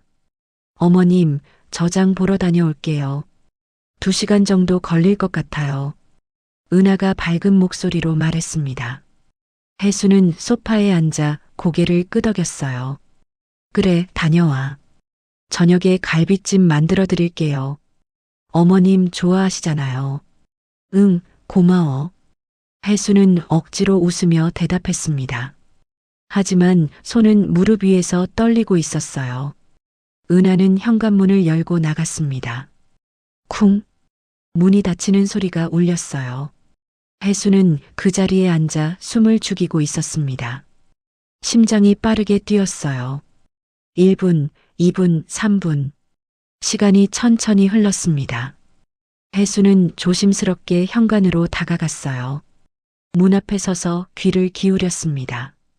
복도에서는 아무 소리도 들리지 않았어요. 은하가 정말 나간 게 맞을까요?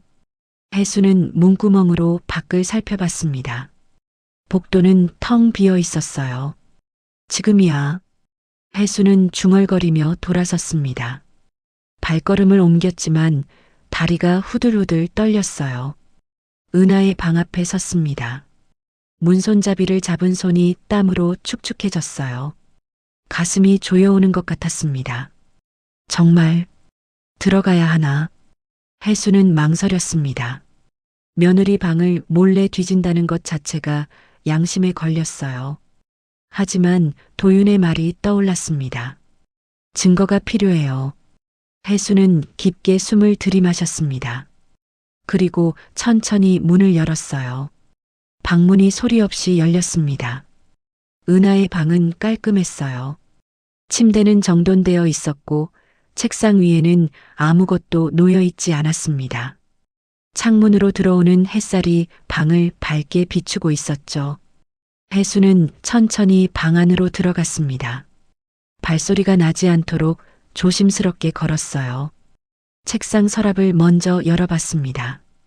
펜, 노트, 영수증 몇 장, 평범한 물건들 뿐이었어요. 다음은 옷장이었습니다. 옷들이 가지런히 걸려 있었어요. 혜수는 옷 사이사이를 확인했지만 특별한 건 없었습니다. 침대 밑을 살펴봤습니다. 먼지 하나 없이 깨끗했어요. 아무것도 없었습니다. 여기가 아닌가. 혜수는 실망하며 고개를 저었습니다. 하지만 포기할 수 없었어요. 침대 옆 협탁을 보았습니다. 작은 서랍이 3개 달려 있었어요. 혜수는 첫 번째 서랍을 열었습니다. 손수건, 액세서리, 손톱깎이, 역시 평범한 물건들이었어요. 두 번째 서랍을 열었습니다. 책 몇 권과 수첩이 놓여 있었어요. 혜수는 수첩을 펼쳐봤습니다. 일상적인 메모들 뿐이었죠. 마지막 서랍, 가장 아래쪽이었습니다.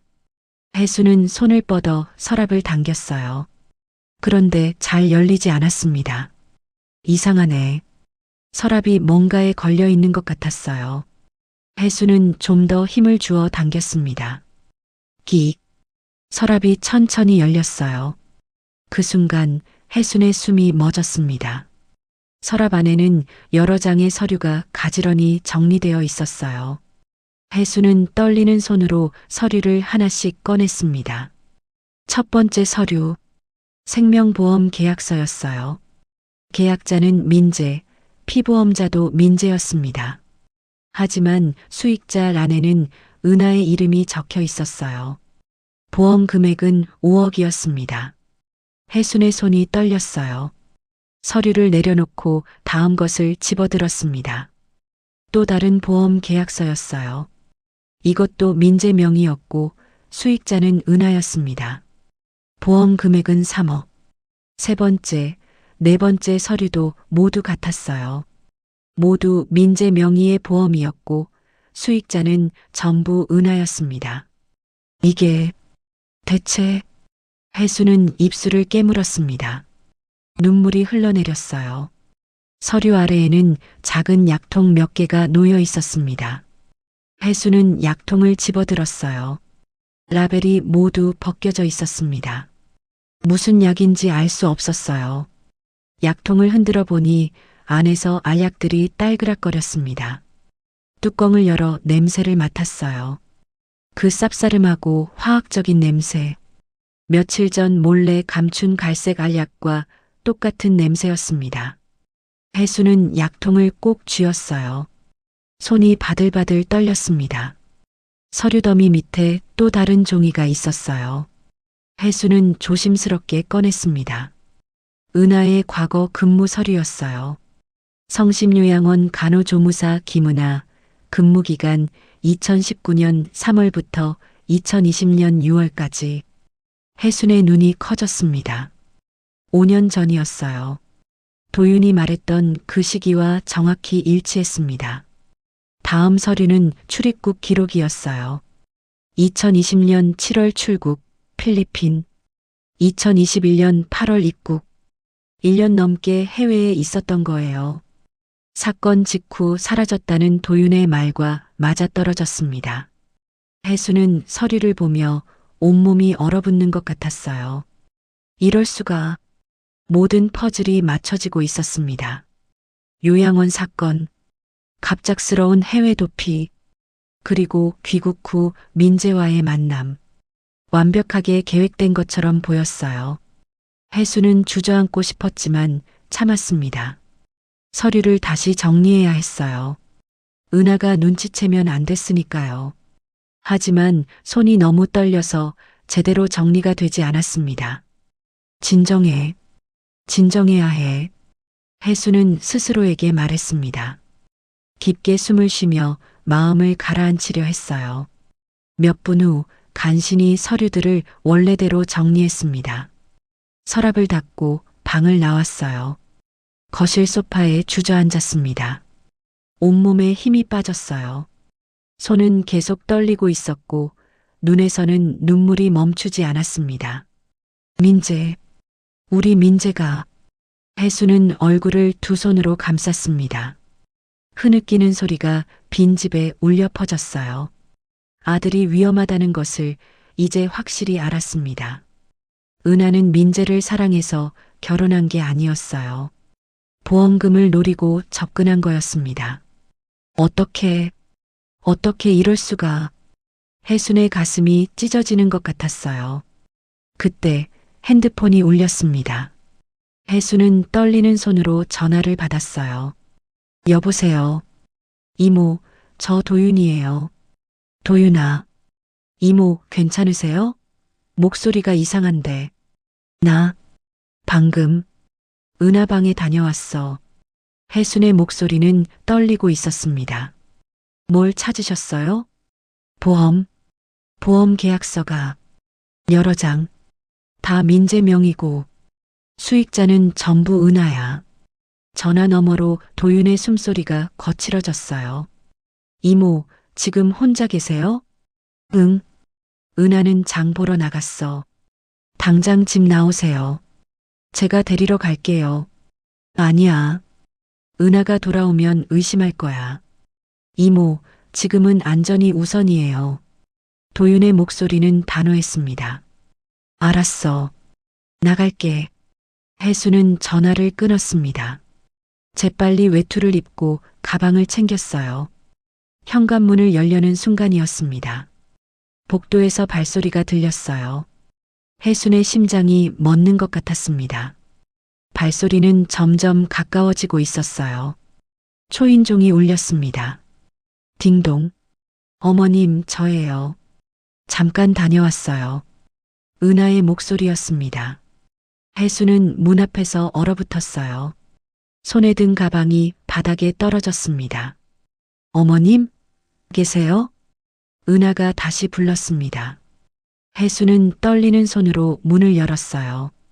은하가 서 있었습니다. 손에는 작은 봉지 하나를 들고 있었어요. 얼굴에는 여전히 밝은 미소가 걸려 있었습니다. 깜빡하고 약 사는 걸 잊어서 약국 다녀왔어요. 어머님, 혈압약 떨어졌잖아요. 은하는 자연스럽게 말했습니다. 하지만 혜순의 눈에는 그 미소가 전혀 다르게 보였습니다.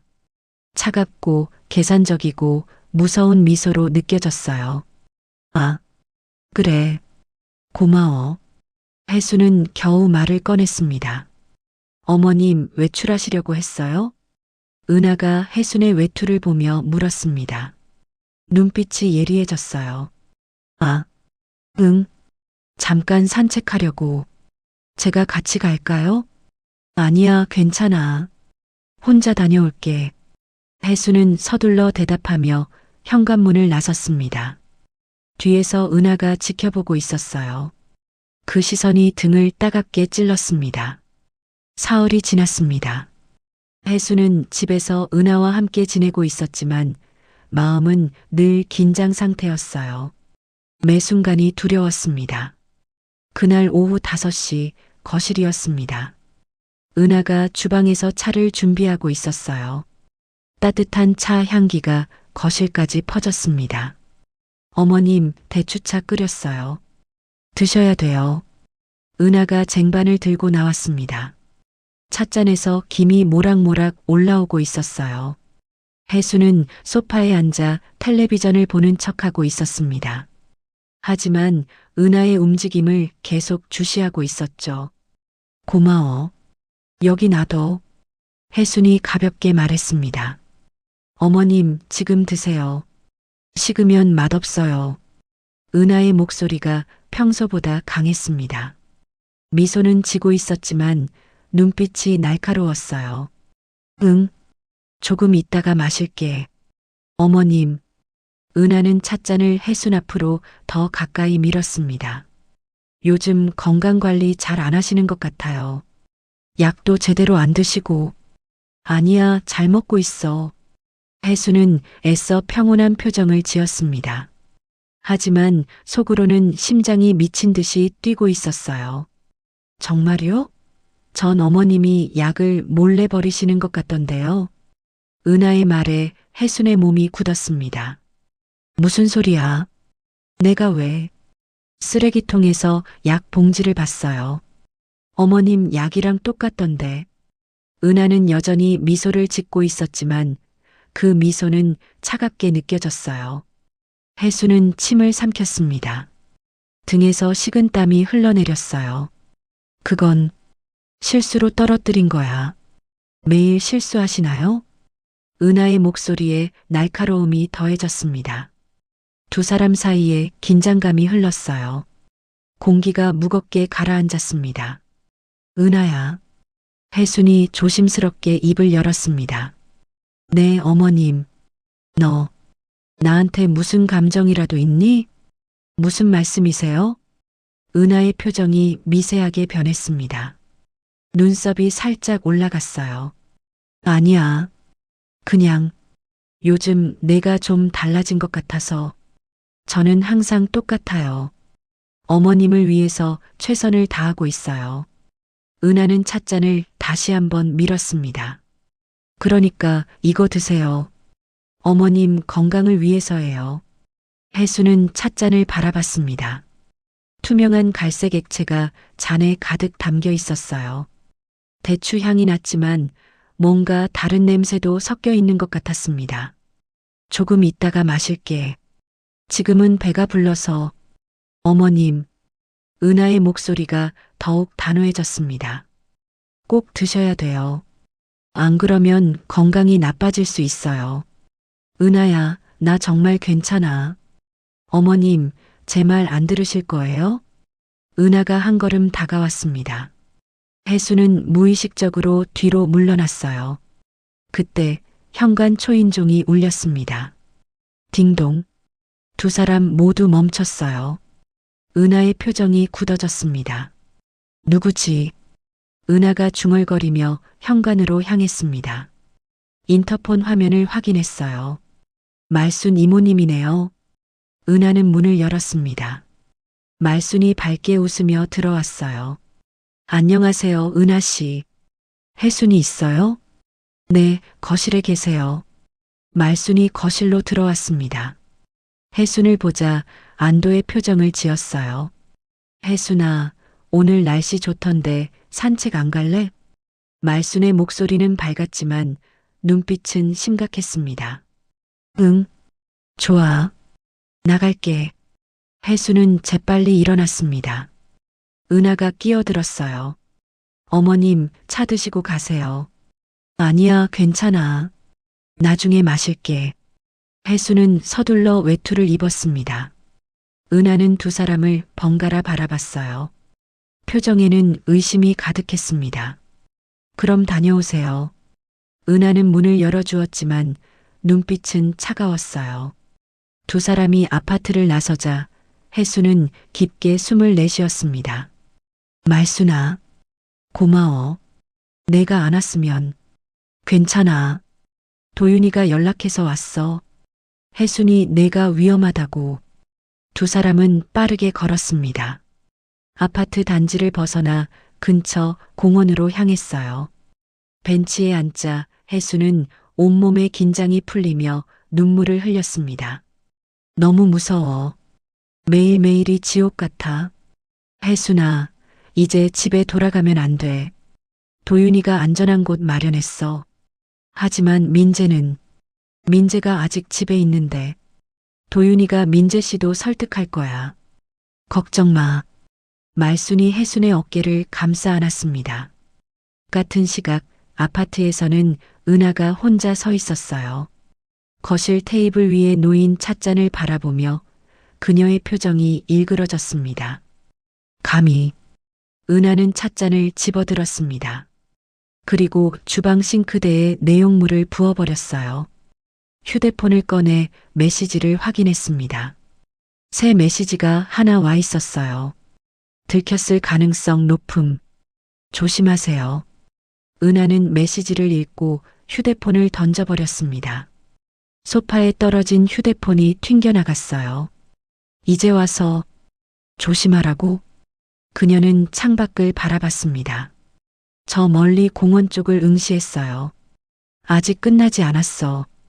은하의 눈빛이 차갑게 빛났습니다. 저녁 7시 민재가 퇴근해서 집에 들어왔습니다. 다녀왔습니다. 하지만 집안은 조용했어요. 은하만 소파에 앉아 있었습니다. 어머니는요? 민재가 물었습니다. 말순 이모님이랑 산책 나가셨어요. 이 시간에? 네. 오래전부터 약속 있으셨나 봐요. 은하의 목소리는 평온했지만 표정은 어두웠어요. 민재는 이상하다고 느꼈습니다. 어머니가 저녁 시간에 집을 비우는 일은 거의 없었거든요. 전화해 봐야겠네요. 민재가 휴대폰을 꺼내려는 순간 초인종이 울렸습니다. 도윤이 서 있었어요. 얼굴은 진지했고 손에는 서류 봉투를 들고 있었습니다. 민재 씨, 잠깐 얘기 좀 할 수 있을까요? 도윤 씨, 무슨 일이세요? 중요한 얘기예요. 들어가도 될까요? 민재는 도윤을 거실로 안내했습니다. 은하는 소파에서 일어나 경계하는 표정을 지었어요. 무슨 일로 오셨어요? 은하가 물었습니다. 목소리가 차가워졌어요. 도윤은 은하를 바라봤습니다. 두 사람의 시선이 공중에서 부딪혔어요. 민재 씨, 사모님에 대해 아셔야 할 게 있어요. 도윤이 서류 봉투를 테이블 위에 놓았습니다. 잠깐만요. 무슨 소리예요? 민재가 당황하며 물었습니다. 제 말 끝까지 들어주세요. 도윤의 목소리는 단호했습니다. 은하는 자리에서 일어났어요. 가방을 집어들며 말했습니다. 전화 갈게요. 어디 가세요? 도윤이 물었습니다. 그건 당신이 알 바 아니죠. 은하는 현관으로 향했습니다.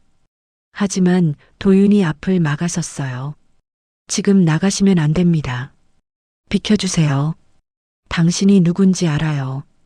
5년 전 요양원 사건이. 그 말이 끝나기도 전에 은하의 표정이 완전히 변했습니다. 더 이상 밝은 며느리의 얼굴이 아니었어요. 차갑고 날카롭고 무서운 표정이었습니다. 증거가 있어요? 은하가 낮게 물었습니다. 민재는 두 사람의 대화를 듣고 얼어붙었어요. 무슨 얘기를 하는 거예요? 민재의 목소리가 떨렸습니다. 긴장감이 극에 달했습니다. 폭발 직전의 순간이었어요. 민재는 거실 한가운데 서서 두 사람을 번갈아 바라봤습니다. 아내 은하와 형사 도윤. 두 사람 사이에 흐르는 긴장감이 공기를 무겁게 짓눌렀어요. 무슨 얘기를 하는 거예요? 5년 전 요양원 사건이 뭐예요? 민재의 목소리가 떨렸습니다. 도윤은 테이블 위에 서류 봉투를 집어들었어요. 그리고 천천히 꺼내 민재에게 건넸습니다. 민재 씨, 이것부터 보세요. 첫 번째 서류는 보험 계약서였어요. 민재 명의의 생명보험이었습니다. 민재는 서류를 들여다봤어요. 계약자 민재, 피보험자 민재, 그리고 수익자 은하? 민재의 손이 떨렸습니다. 보험 금액은 5억이었어요. 이게 뭐예요? 나 이런 보험 가입한 적 없는데. 사모님이 대신 처리하셨을 거예요. 서명도 사모님 필적으로 보입니다. 도윤이 차분하게 설명했습니다. 민재는 다음 서류를 넘겼어요. 또 다른 보험 계약서였습니다. 역시 수익자는 은하였어요. 세 번째, 네 번째도 마찬가지였습니다. 이건 말도 안 돼. 민재는 서류를 놓치며 뒤로 비틀거렸습니다. 소파에 주저앉았어요. 은하는 그 모습을 가만히 지켜보고 있었습니다. 표정은 차갑게 굳어 있었어요. 여보, 이게 사실이에요? 민재가 떨리는 목소리로 물었습니다. 은하는 대답하지 않았어요. 그저 창밖을 바라볼 뿐이었습니다. 도윤이 다시 입을 열었습니다. 민재 씨, 약 성분 분석 결과도 나왔어요. 도윤은 또 다른 서류를 꺼냈습니다. 병원 검사 결과지였어요. 사모님이 어머님께 드린 약에서 비소 성분이 검출됐습니다. 소량이지만 지속적으로 복용하면 심각한 건강 문제를 일으킬 수 있는 양이에요. 민재의 얼굴이 새하얗게 변했습니다. 비소? 그게 독이잖아요. 네. 그리고 민재 씨가 최근 드신 약도 분석해 봤어요. 도윤은 잠시 말을 멈췄습니다. 민재를 바라보며 조심스럽게 말을 이었어요. 여기서도 중금속 성분이 나왔습니다. 탈륨이라는 물질이에요. 탈륨. 민재는 그 단어를 천천히 따라 말했습니다. 손이 떨리기 시작했어요. 그래서 내가 계속 아팠던 거예요? 어지럽고, 속이 안 좋고, 네. 중금속 중독 증상과 일치합니다. 민재는 은하를 돌아봤습니다. 눈에는 믿을 수 없다는 표정이 가득했어요. 여보, 이게 정말이에요? 당신이 나한테, 그리고 엄마한테. 은하는 여전히 대답하지 않았습니다. 입술만 꾹 다물고 있었어요. 대답해요. 제발. 민재가 소리쳤습니다. 목소리가 갈라졌어요. 은하가 천천히 고개를 돌렸습니다. 민재를 바라보는 눈빛은 차가웠어요. 증거가 있어요? 은하의 목소리는 낮고 침착했습니다. 뭐라고요? 내가 그랬다는 확실한 증거가 있냐고요. 민재는 입이 떡 벌어졌습니다. 아내의 입에서 나온 말을 믿을 수가 없었어요. 도윤이 끼어들었습니다. 약통에서 사모님의 지문이 나왔어요. 그리고 5년 전 요양원 사건 당시 용의자와 사모님의 인적사항이 일치합니다. 은하는 비웃듯 웃었어요. 그래서요? 그게 법정에서 통할 것 같아요? 최소한 수사는 받으셔야 합니다. 수사? 웃기네요. 변호사 부르면 하루 만에 풀려날 텐데. 은하의 태도는 오만했습니다.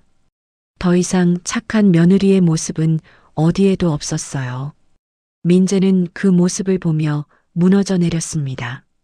당신이 정말 그런 사람이었어요? 민재 씨, 은하가 처음으로 남편을 똑바로 봤습니다. 난 당신을 사랑한 적 없어요. 처음부터 보험금이 목적이었어요. 그 말에 민재는 완전히 무너졌습니다. 소파에 고개를 묻고 흐느끼기 시작했어요. 이럴 수가. 도윤이 은하에게 다가갔습니다. 동행하시죠. 싫은데요. 은하는 가방을 집어들고 현관으로 향했습니다. 하지만 도윤이 팔을 잡았어요. 놓으세요. 영장도 없으면서. 임의 동행 요청입니다. 거부해요. 두 사람이 실랑이를 벌이는 동안 현관 초인종이 울렸습니다. 도윤이 문을 열자 제복 경찰 2명이 서 있었어요. 김은하 씨 맞습니까? 네. 살인미수 및 사기 혐의로 긴급 체포합니다. 경찰이 수갑을 꺼내자 은하의 얼굴이 처음으로 흔들렸습니다. 뭐예요? 긴급 체포? 충분한 증거가 확보됐습니다. 동행하시죠. 은하는 저항했지만 소용없었어요. 경찰은 그녀에게 수갑을 채웠습니다. 은하가 끌려나가기 직전 민재를 돌아봤습니다. 미안해요. 그 한마디만 남기고 은하는 경찰과 함께 사라졌습니다. 문이 닫히고 거실에는 민재와 도윤만 남았어요. 민재는 소파에 앉아 계속 울고 있었습니다. 어깨가 들썩였어요. 민재 씨, 도윤이 조심스럽게 다가갔습니다. 제가 뭘 잘못한 걸까요? 왜 저한테 이런 일이? 민재 씨 잘못이 아니에요. 사랑했어요. 진심으로 사랑했는데 다 거짓이었어요. 민재의 목소리는 절망으로 가득했습니다. 1시간쯤 지났을까요? 말순이 혜순을 데리고 집에 돌아왔습니다. 문을 열자 민재가 소파에 고개를 숙이고 앉아 있었어요. 민재야. 혜순이 조심스럽게 불렀습니다. 민재는 고개를 들었어요. 눈은 빨갛게 충혈되어 있었고 얼굴은 눈물 자국으로 얼룩져 있었습니다.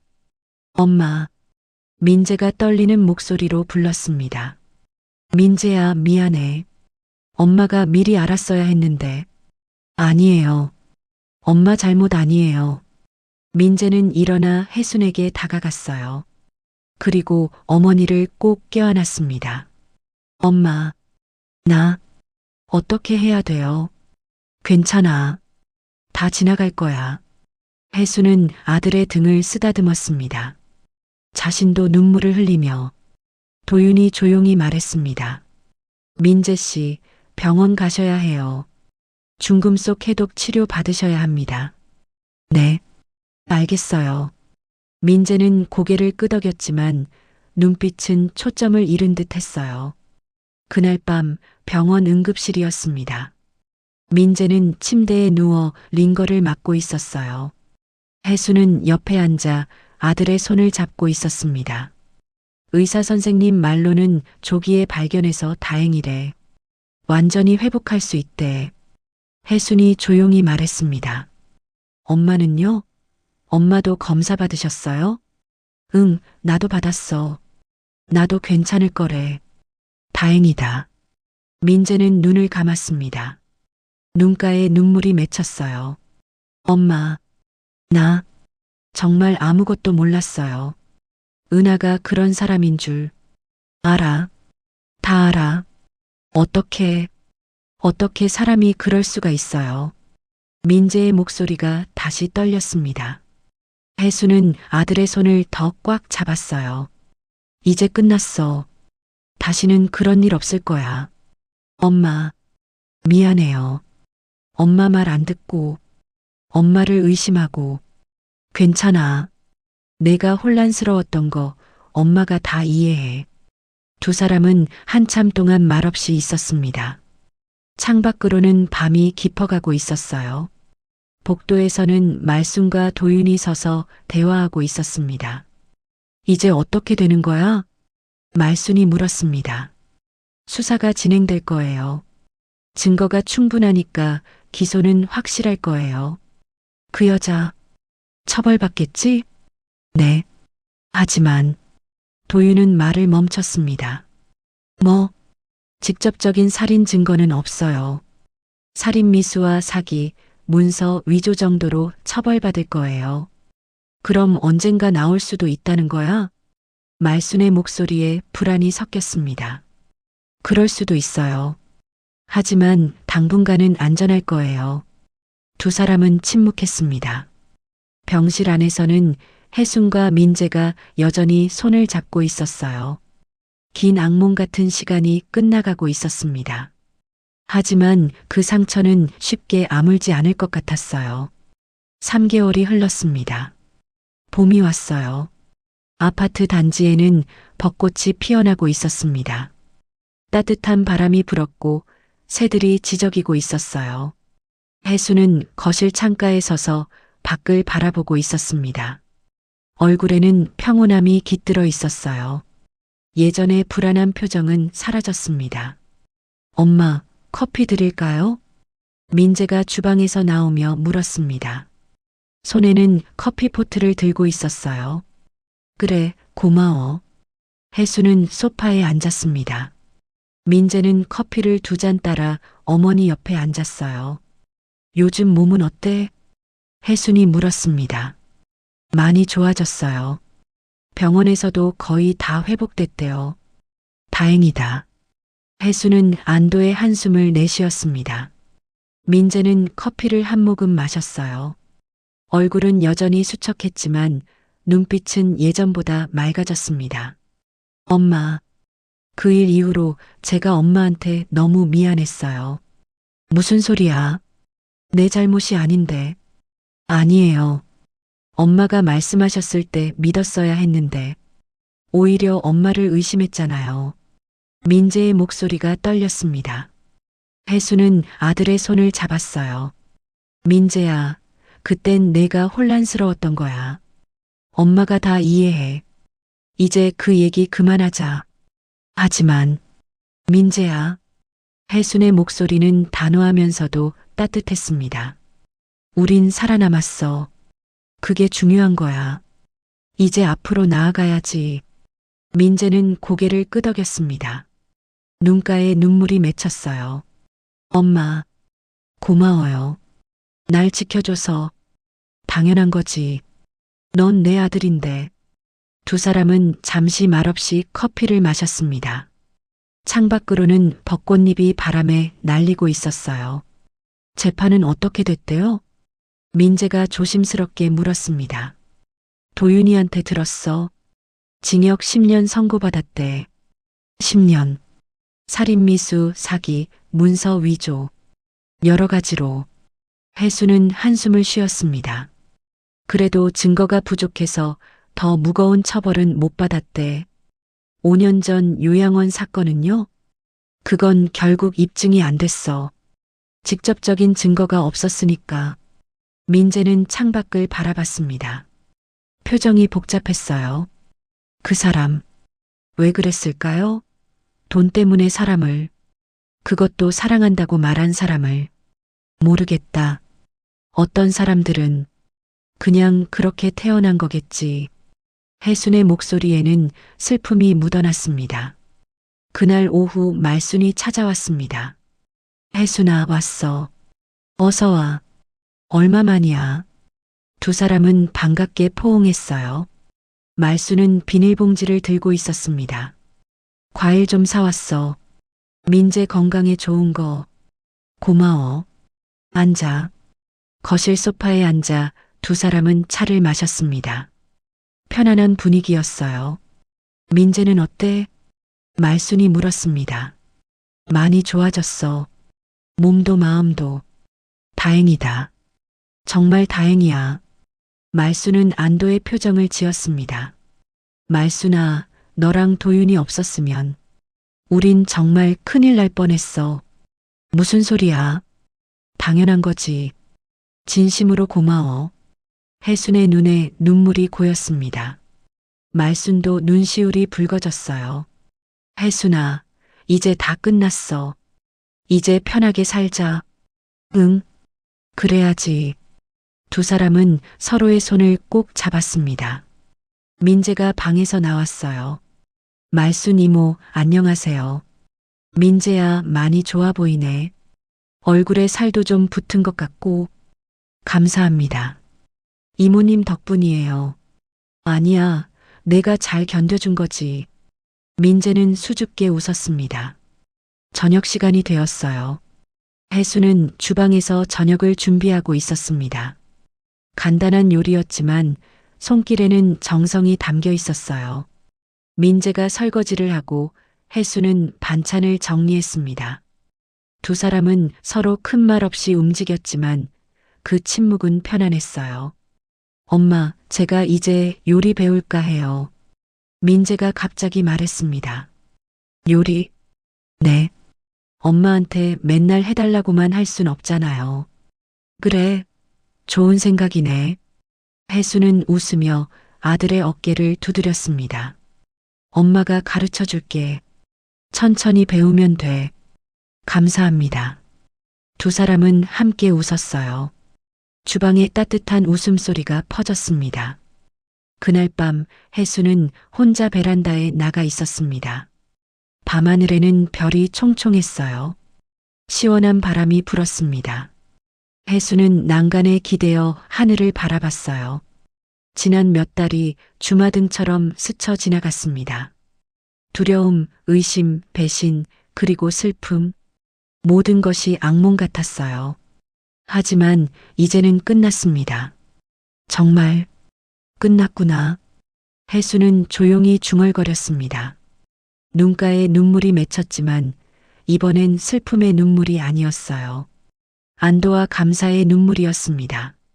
살아남았어. 우리 모두. 베란다 문이 열리며 민재가 나왔습니다. 엄마, 여기 계셨네. 찾았잖아요. 밖 공기 좀 쐬고 있었어. 밤 공기 차가워요. 들어가세요. 민재가 혜순의 어깨에 담요를 덮어주었습니다. 고마워. 두 사람은 나란히 서서 밤하늘을 바라봤어요. 엄마. 응? 앞으로 전 엄마를 더 잘 모실게요. 약속할게요. 민재야. 그리고 다시는 엄마 말씀 안 듣고 고집 부리지 않을게요. 혜수는 아들을 꼭 껴안았습니다. 고마워. 내가 무사해서 정말 다행이야. 두 사람은 한참을 그렇게 서 있었어요. 밤바람이 두 사람을 감싸며 불었습니다. 2주일 후 혜수는 말순의 집을 방문했습니다. 말순은 따뜻한 차를 준비해 놓고 있었어요. 이거 마셔봐. 내가 직접 끓인 대추차야. 고마워. 혜수는 찻잔을 받아들었습니다. 따뜻한 온기가 손에 전해졌어요. 한 모금 마시자 달콤하고 부드러운 맛이 입안에 퍼졌습니다. 맛있다. 그치? 너 좋아할 줄 알았어. 두 사람은 마주보며 웃었어요. 말순아. 응? 평범한 날이 이렇게 소중한 줄 몰랐어. 혜순의 목소리가 떨렸습니다. 그러게. 우리 당연한 걸 당연하게 생각하고 살았지. 이제는 매일매일이 감사해. 나도 그래. 말수는 혜순의 손을 잡았어요. 혜순아, 우린 강했어. 그래서 이겨낸 거야. 응, 내 말이 맞아. 두 사람은 찻잔을 들어 가볍게 부딪혔습니다. 또 작은 소리가 울렸어요. 앞으로도 잘 살자. 그래, 오래오래. 창밖으로는 봄 햇살이 따스하게 비치고 있었습니다. 새로운 계절이 시작되고 있었어요. 어둡고 긴 터널을 지나 혜순과 민재는 다시 빛을 찾았습니다. 상처는 여전히 아물지 않았지만 시간이 천천히 치유해 줄 거예요. 그리고 무엇보다 그들에게는 서로가 있었습니다. 가족이 있었고 친구가 있었어요. 그것만으로도 충분했습니다. 혜수는 차를 마시며 창밖을 바라봤습니다. 벚꽃이 바람에 날리고 있었어요. 꽃잎들이 하늘을 가득 채우며 춤을 추고 있었습니다. 참 아름답다. 혜수는 조용히 중얼거렸습니다. 평범한 일상, 따뜻한 차 한 잔, 옆에 있는 친구, 이 모든 것이 기적처럼 느껴졌어요. 살아있다는 것, 사랑하는 사람들과 함께 있다는 것, 그것이 얼마나 소중한지 이제 혜수는 뼈저리게 알았습니다. 고마워. 정말 고마워. 혜수는 말순을 보며 미소 지었습니다. 말순도 따뜻하게 웃어주었어요. 두 사람 사이에는 긴 말이 필요 없었습니다. 함께 겪어낸 시간이 모든 것을 말해주고 있었으니까요. 봄은 계속되고 있었습니다. 그리고 혜순의 삶도 계속될 거예요. 더 조심스럽게, 더 감사하게, 더 단단하게. 긴 이야기가 끝났습니다. 하지만 삶은 계속됩니다. 새로운 날들이 기다리고 있어요. 더 밝고 더 평온한 날들이. 사연 재미있게 들으셨나요? 좋아요와 구독 버튼을 누르시면 최신 사연을 가장 먼저 만나보실 수 있습니다. 그럼 오늘도 평온한 하루 되세요. 감사합니다.